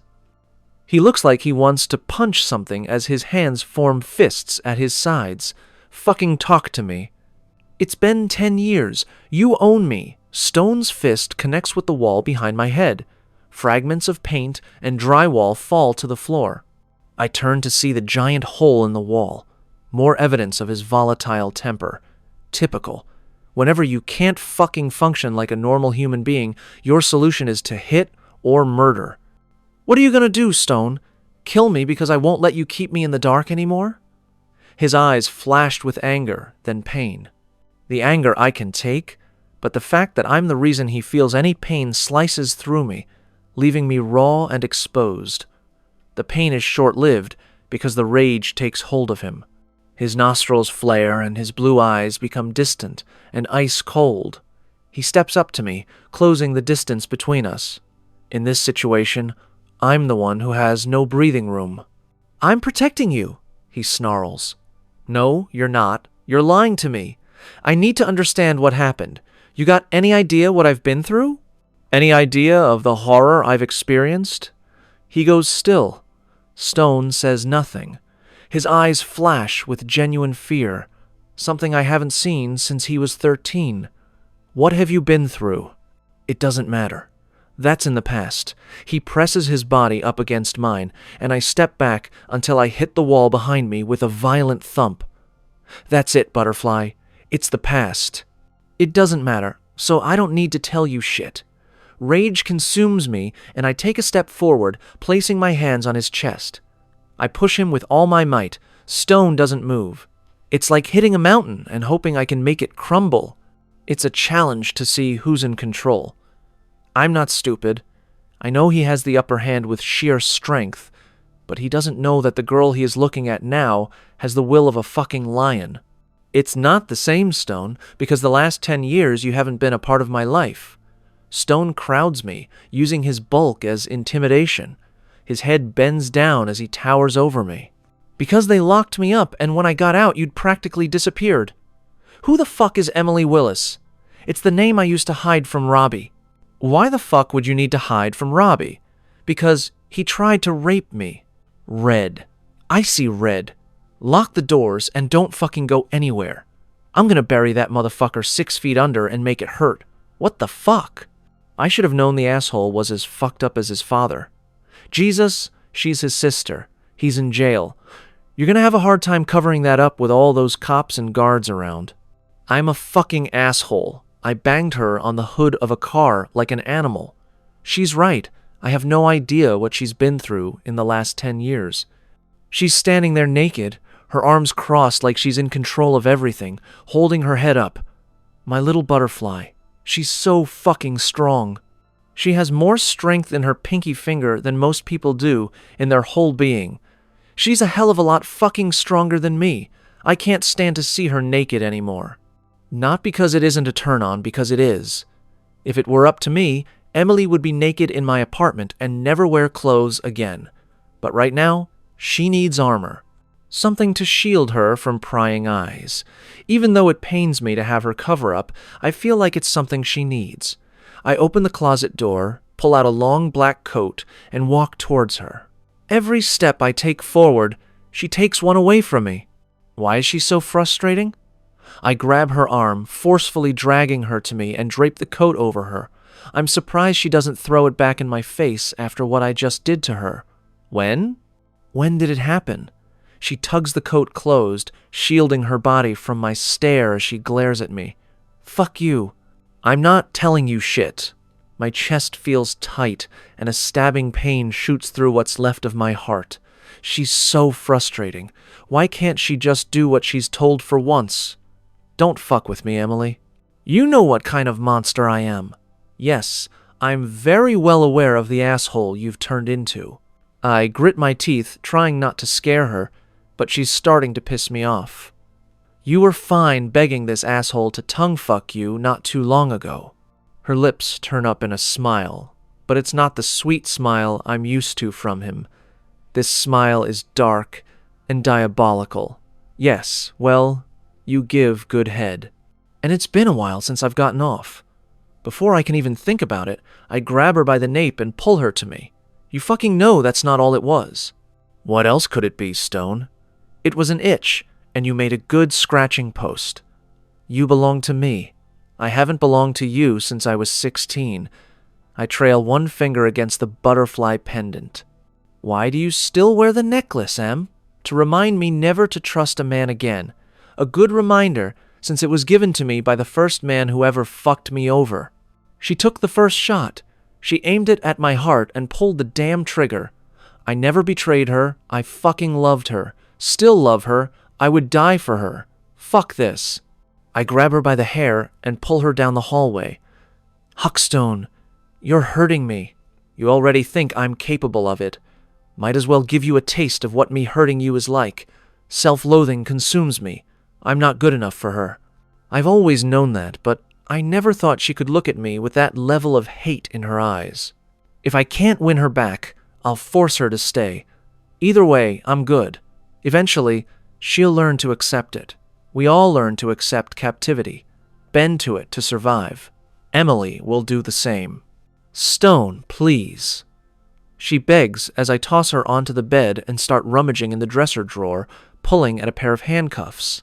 What are you doing? I don't answer her question. Instead, I straddle her, gather her hands, and snap the cuffs on the headboard.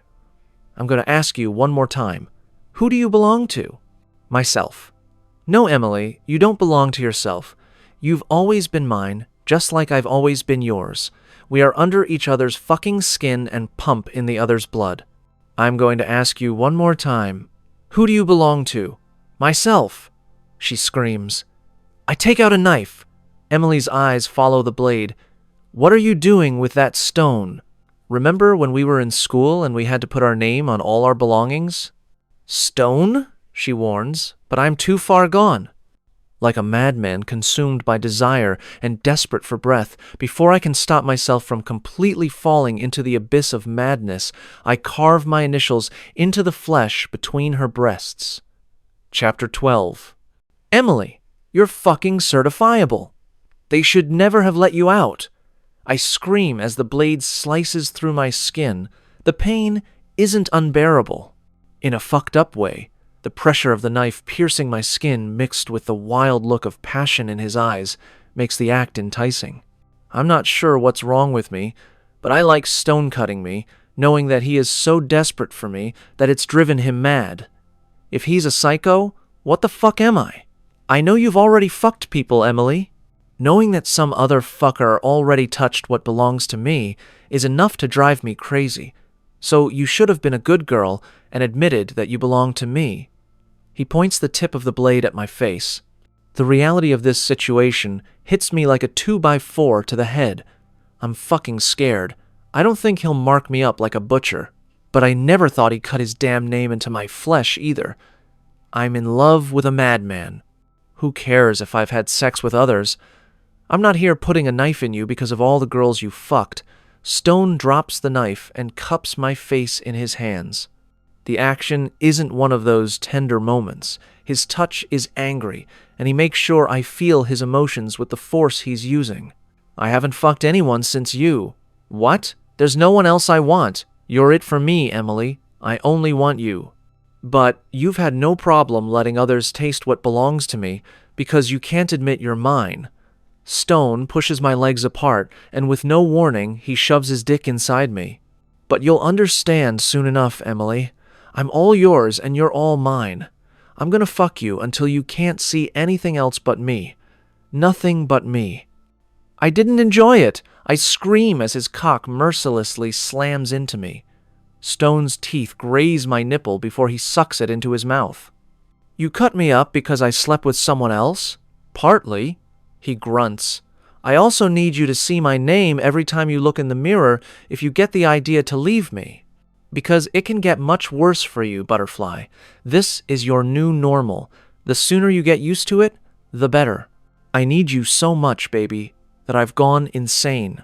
I tug at the cuffs on my wrists, thinking it might give me the freedom I crave. I don't want to run from him, but I sure as hell want to mark him. There's no way I'm wearing his marks, leaving none of my own on him. Let me touch you. No, Stone, you can't just use me as your plaything and not allow me the luxury of using you as mine. Under the cuffs? Stone stays in me, but he uses the keys to undo the cuffs. With my hands free, I grab onto his back and scrape my nails down his flesh, marking him. That's it, Butterfly. Make me bleed for you. I kiss along his shoulder, wrapping my legs around his back and pushing his ass with my feet.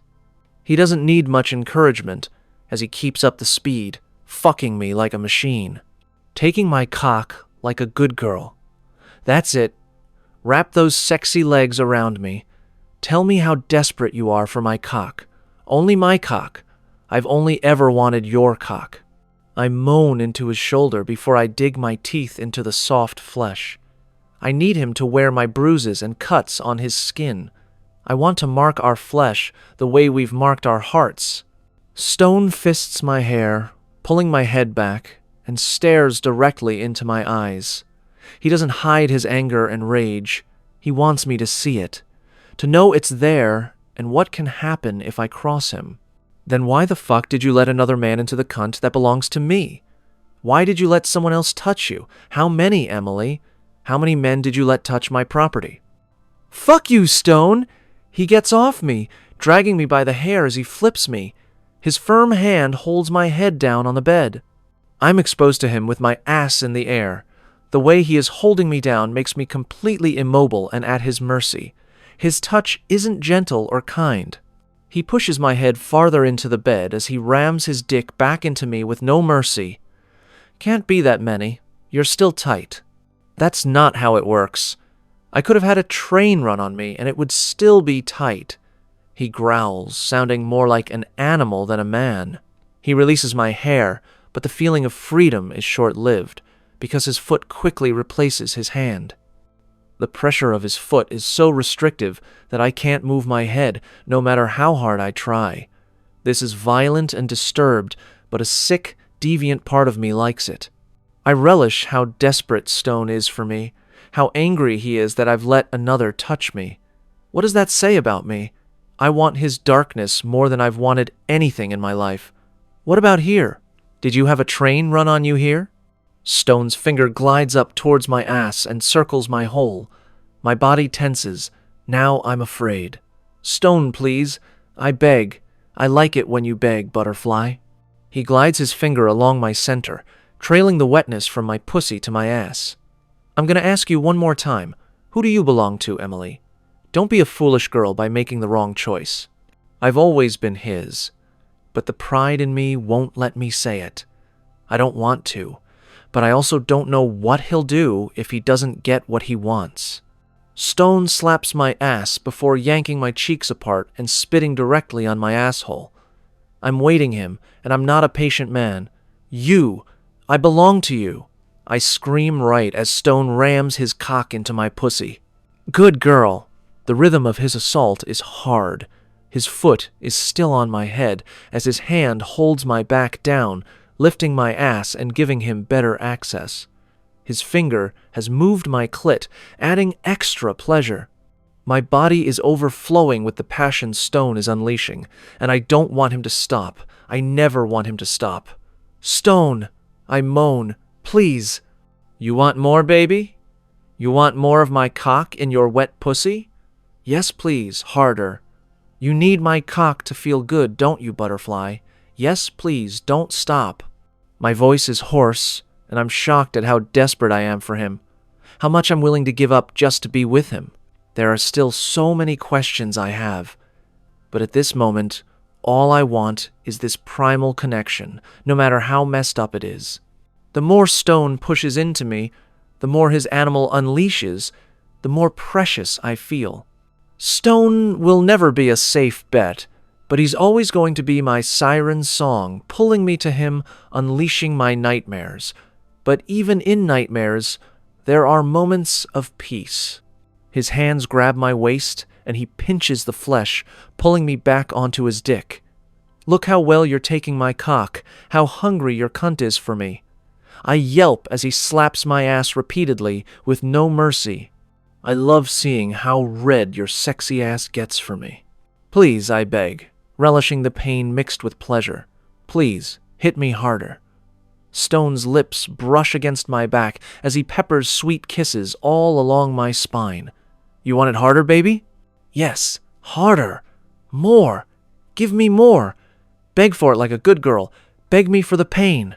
I smile and decide to play along. Stone seems to like me helpless, and I enjoy being helpless under him. If I play the game, I'm not the one without control. I'm the chess master. Make it hurt, Stone. Please spank me. I need you to remind me where my place is, and what happens if I look at anyone other than you. I've been so bad, Daddy. Make your bad girl good again. Chapter 13. Stone. Fuck, my dick is so hard that I'm pretty sure it could break cement. Emily is so fucking hot and dirty, and I'm falling in deep. I slap her ass and admire the red handprint I leave there. It's so fucking sexy seeing her wear my mark. From the moment I saw her at the bar, that's all I've wanted to do. Mark her so she'll never forget who she belongs to. You ever gonna even look at another guy? I ask before I strike her ass again and hear her moan. The more I hit her, the more she impales herself on my cock, her body telling me to do it again. No, Daddy, I'll never do it again. Please, don't hit me. My sweet butterfly playing up her role. I'm not sure you've learned your lesson. I have, Daddy. I'm yours, and only yours. Her pussy clenches and I feel like she's gonna rip my cock right off, bringing me to the edge of orgasm. You're taking Daddy's cock like a good girl, so I'm gonna let you choose where you want me to come. In my pussy, Daddy. Put it in my pussy. Fuck him. I groan as I hit her ass one more time and come deep in her hot, tight cunt. I lift my foot off her, but when she tries to move, I hold her in place. Not so fast, butterfly. Scooch your sexy ass up on the bed." She moves up, and I lie down under her wet cunt, watching as our cum drips out of her before grabbing her ass and forcing her down on my mouth. "What are you doing?" she asks, panic lacing her voice. Eating dessert, I lap at her cunt, paying extra attention to her clit before she loses balance and crashes closer to my face. "We taste so good together, baby. I'm going to come." She whimpers right before she gushes all over my face. I suck on her cunt, gathering everything I can before I flip her over and climb on top of her. I slap her face, nudging her to open. When she doesn't, I smile and plug her nose and grab her throat, taking her choice away. Her mouth falls open, and I spit our cum directly into her mouth and kiss her.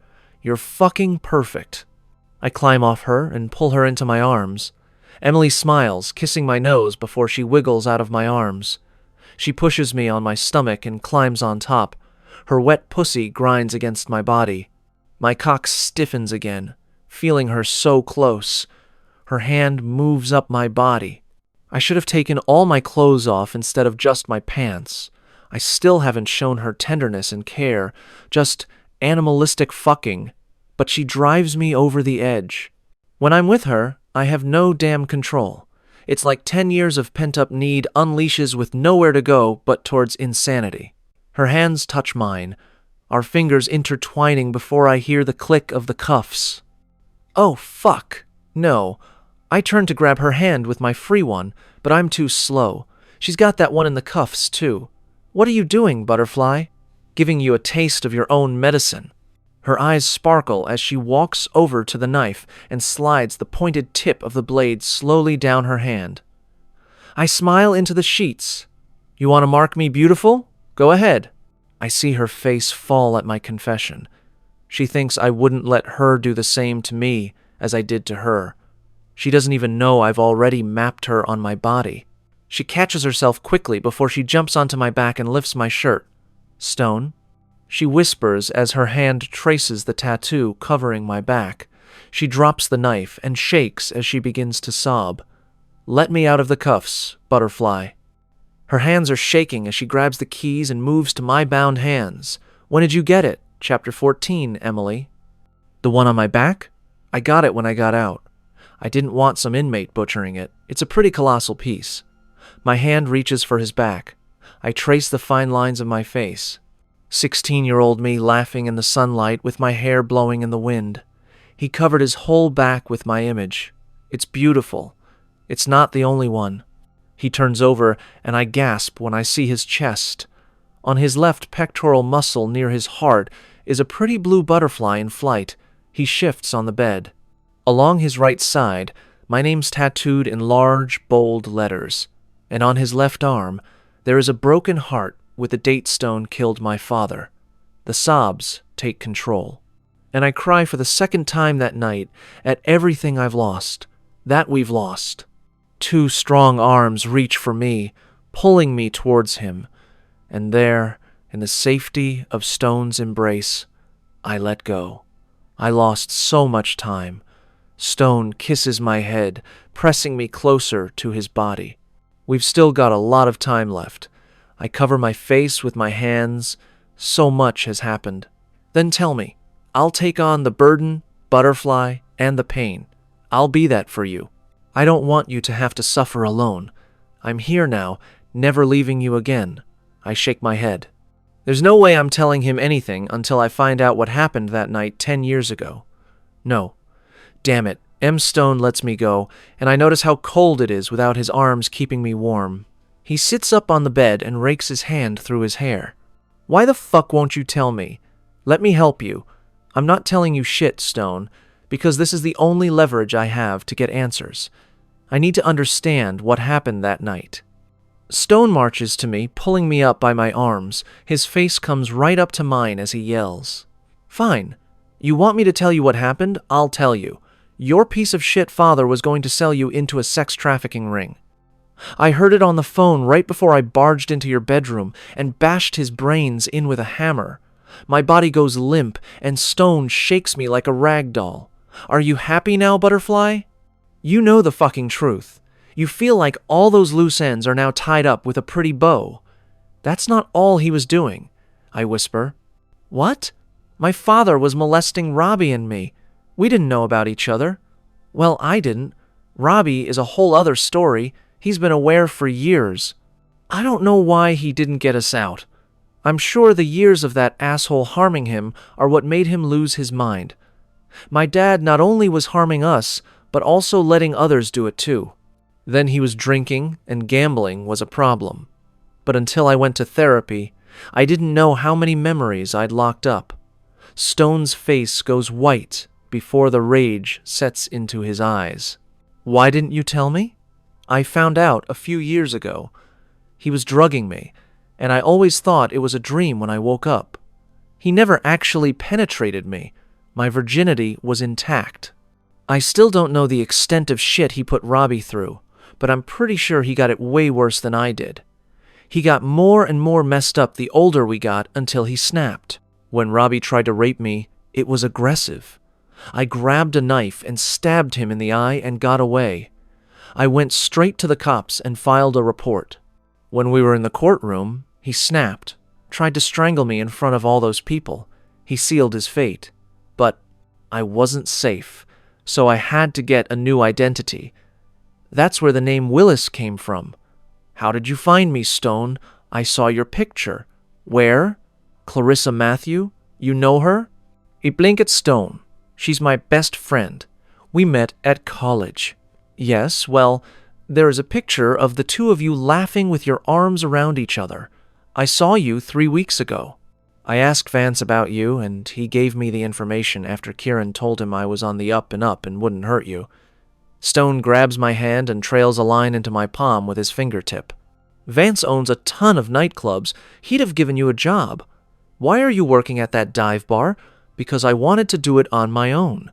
Did Vance tell you anything else about me? Not really. I tried asking, but he told me it was your story to tell. I think he's a little scared of his wife. I chuckle. He isn't scared of her, he just doesn't like her upset. About 4 years ago, I was in a relationship with a not-so-great guy. I lift my arm. Stone's jaw ticks as he touches the raised edges of my skin. He used to beat me, but one night he got really high on some shit or another, tied me up and burned me. To this day, Vance's friend Enzo freaks me out because of that Zippo he's always twisting. Stone is silent.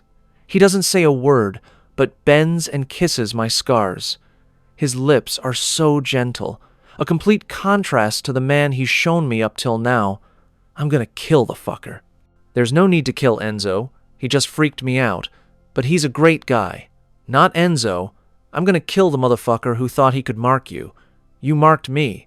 I say, pointing at the obvious, you like my marks. Did you want this fucker to burn you? Was his mark from pleasure and love, or was it from abuse and terror? Abuse. There was no pleasure with Roy. I'm gonna kill him, once for hurting you, and then I'm gonna kill him for touching what's mine. I pull his face to mine and kiss the corner of his mouth. There's no need to kill him because he's already dead. Vance took care of him soon after I left him. Stone pulls away, walking to the wall. I can see his back moving as he breathes. He says nothing for a while, and we just wait in silence together. Then he screams and rams his fist into the wall. If you keep doing that, you're going to have to buy the building. That's 2 holes in less than 24 hours. I own the building. What? They didn't have any vacant apartments, so I bought it. The owner moved out and I moved in.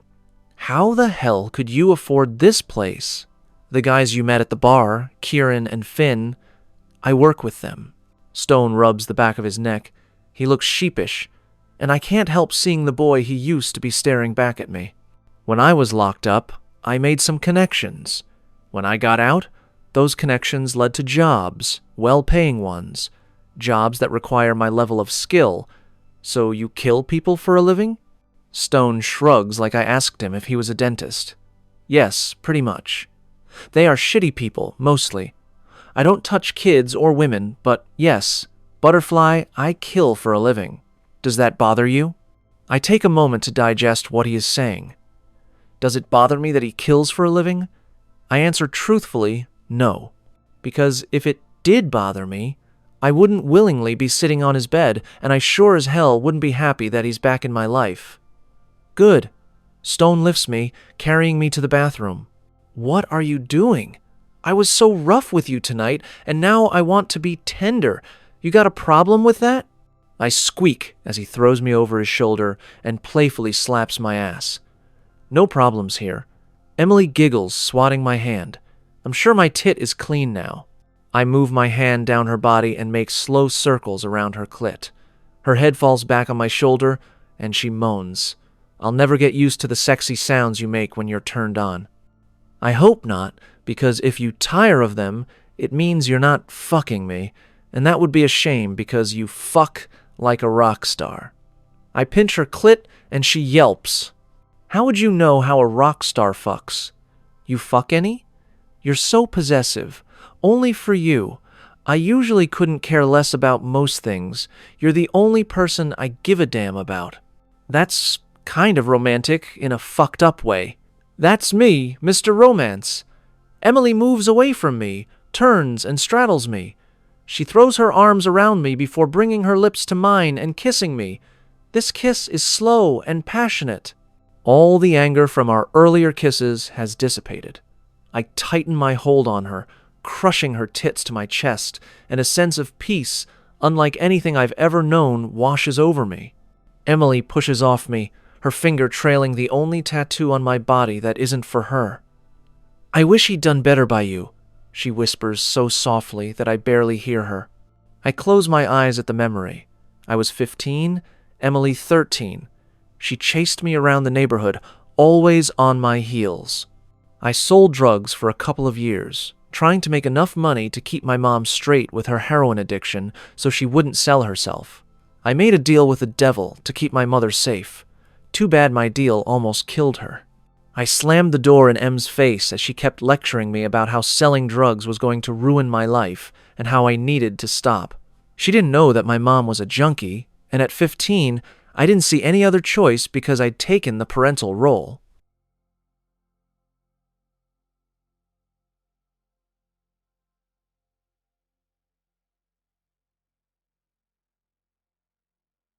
I kept yelling at her to get lost, and she told me I'd have to make her. She followed me up the stairs, screaming, all the way into the bathroom. And that's when we saw her, my mother, on the bathroom floor with a needle stuck in her arm, dead. That was the night Emily became the keeper of my secrets and the lighthouse in my shitstorm of a life. The tattoo she traces is the date my mother died. I wish she'd done better by me too, I say, dragging Emily back to me, caging her in my arms. I can't change the past, but I can make damn sure our future is better. You're my heart, you know? It's so weird I was holding my breath, only surviving until I saw you again. I fucking love you, Em. So damn much. I love you too. I'll always love you. I've got something for you. You do? I slosh water all around the floor as I get up, head into the bedroom and pull open the top dresser drawer. The black velvet box I've held onto for 5 years stares back at me. I grab it and head back. I stop dead in my tracks as I watch Emily, head tilted back, eyes closed, the suds draping her skin. Fuck. She's so damn beautiful. She turns to look at me, a radiant smile on her face. Why, hello there, handsome.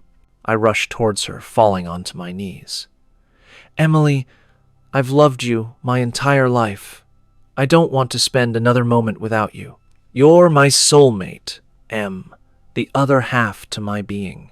Most people go their whole lives without finding someone, but I'm lucky that I found my soulmate. I flip the box open. Will you marry me, Em? She jumps out of the tub, tackling me to the ground. As unhinged as all this is, yes, I'll marry you. But where did the ring come from? I had it made as soon as I got out. I slipped the ring onto her finger. Oh, don't take it off. Ever. I made the band out of thorns. And, well, it will hurt and cut the shit out of your finger if you try to remove it. You're utterly deranged, you know that? She asks, as she holds her hand up in the air and admires the ring. Not deranged, I'm just a man hell-bent on keeping what's mine. Epilogue. 5 years later, Emily Stone slams me up against the wall, his giant arms caging me in. Not so fast, Butterfly. I brace my hand on his chest before ducking under his arm and running. If you want me to stick your dick, make me. I don't get too far before powerful arms wrap around my waist, pulling me flush against his thick cock. Is this the game we're playing tonight, Butterfly? You want it rough? His warm breath tickles the soft flesh under my ear. I always want it rough. Sex with Stone is a game. One that we've been playing for 5 years, and one that's given us twin babies sleeping like a rock in their nursery. Better let go of me before I kick you in the balls. He growls before tossing me onto the bedroom floor and closing the door behind him. You're going to regret those words. I move quickly, getting up, chest-oot. Stone enjoys being the aggressor, and I enjoy being the victim. I don't know if it's because of the shitstorm of our childhoods, or if it's just how we get off. But either way, it works for us. It fuels us. Stone's lips twitch before they curve into a grin, and my heart catches. I'm taken aback by how much my heart fills with love for this man. His hands wrap around my throat, and he slams me up against the wall, crushing his lips to mine. The kiss ignites, and the passion fills us with need and possession. That's how it's always been for us, and always will be. Stone pulls back, grinning, and pushes me to the floor without releasing my throat. Take out my cock. My hands move up his legs before reaching the waistband of his joggers, pulling them down.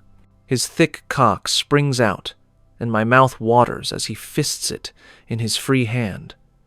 Stone slides the mushroom tip along my lips. Open wide, Butterfly. It's time for you to gag. I play along, shaking my head. No. I croak, my voice hoarse from the pressure he's putting on my vocal cords. Stone slaps my face with his cock and smiles before my mouth opens, and he shoves inside me. God, Butterfly. He groans. His hooded eyes peer down at me as he gently pushes my hair out of my face before he takes hold and pulls my head all the way down on his dick. I gag, realizing that I can't breathe, but loving the sensation. Knowing that Stone is losing all control because of me makes me powerful. I enjoy being the reason for his madness. It's a perverse pleasure that only we can give each other. My nose hits his pelvic bone, and my gagging noises fill the room. Listen to how pretty you sound, gagging on my cock like a good girl. He pulls me off him, bending my head back and letting me take in a breath before he shoves his dick back into my mouth. That's it, Butterfly. Let me fuck that pretty little mouth of yours. He cradles my face in a loving caress while his dick mercilessly assaults my throat. The contrast is all Stone, gentle and rough, and all mine. Fuck, that mouth of yours is gonna make me come. He pulls out, putting his hand on the back of my neck and drags me to the bed. What are you doing? Get your sexy ass up in the air, he demands. I move into position and wait. Pull those ass cheeks apart from me, baby. When I don't, he slaps my ass. I'm not going to tell you again. Spread them. His hands move to my ass, and I open wide for him. I jump when I feel a vibration on my clit. Be a good girl, and hold the vibrator on your clit for me. My hand slides under my body, and I grab on to the small egg, keeping it in place. Stone presses his finger on my asshole. I'm gonna fuck this tight little ass so hard you're gonna scream for mercy. He pours cool liquid down my ass, and his finger massages it in slowly. He slides his finger in, letting me get adjusted before he pushes it back and forth. The sensation of his finger in the vibrator on my clit makes my body shiver with need as I slump onto the bed. Stone removes his finger and replaces it with the tip of his cock. I moan as he gently moves into my ass. Your ass is so fucking sexy, it's round and perfect. He bends down, sinking his teeth into one of my ass cheeks, making me yelp. Please, I beg. Please, what, Butterfly? You want me to take your ass? Yes, please. He slaps my ass hard right at the spot where he bit me a moment ago. I know I'm going to be tender tomorrow, but I don't care. Right now, all I can think about is Stone fucking me into oblivion. I push my ass back, and more of his dick slips into me. Not so fast, sweetheart. You gotta get adjusted first. He moves the tip in and out. I'm not sure I can take even that sensation. Just as I'm getting used to it, he slips a little more into me before he slides 2 fingers into my pussy. Oh, God. You like that, baby? You like me filling your ass in your cunt? Yes. Oh, God, yes. Stone takes this moment to bury himself in me to the hilt and starts moving his fingers and cock in a slow rhythm, driving me berserk. Stone, I'm going to come. He slaps my ass repeatedly as he moves faster in me. I can't hold on to the vibrator. It falls onto the bed as my body slumps, but Stone doesn't miss a beat. His thumb replaces the vibrator, and he rubs me until my body turns into jelly. My hands fist the sheets as we both scream our orgasms, coming together. We lie there for a moment, our bodies covered in a sheen of sweat. Stone's cock is still in my ass as his body covers mine. He peppers kisses on my shoulder blade, moving my hair out of my face. His eyes lock with mine, and I can see the love and devotion swirling in those blue pools. I fucking love you. Before you, life was just a black pit. I don't know how to thank you for everything you've given me, Butterfly. I promise you, not a day will go by without you knowing how much I fucking love you. Tears prick my eyes before I press my lips gently to his. I love you, Stone. No matter what, I'll always love you.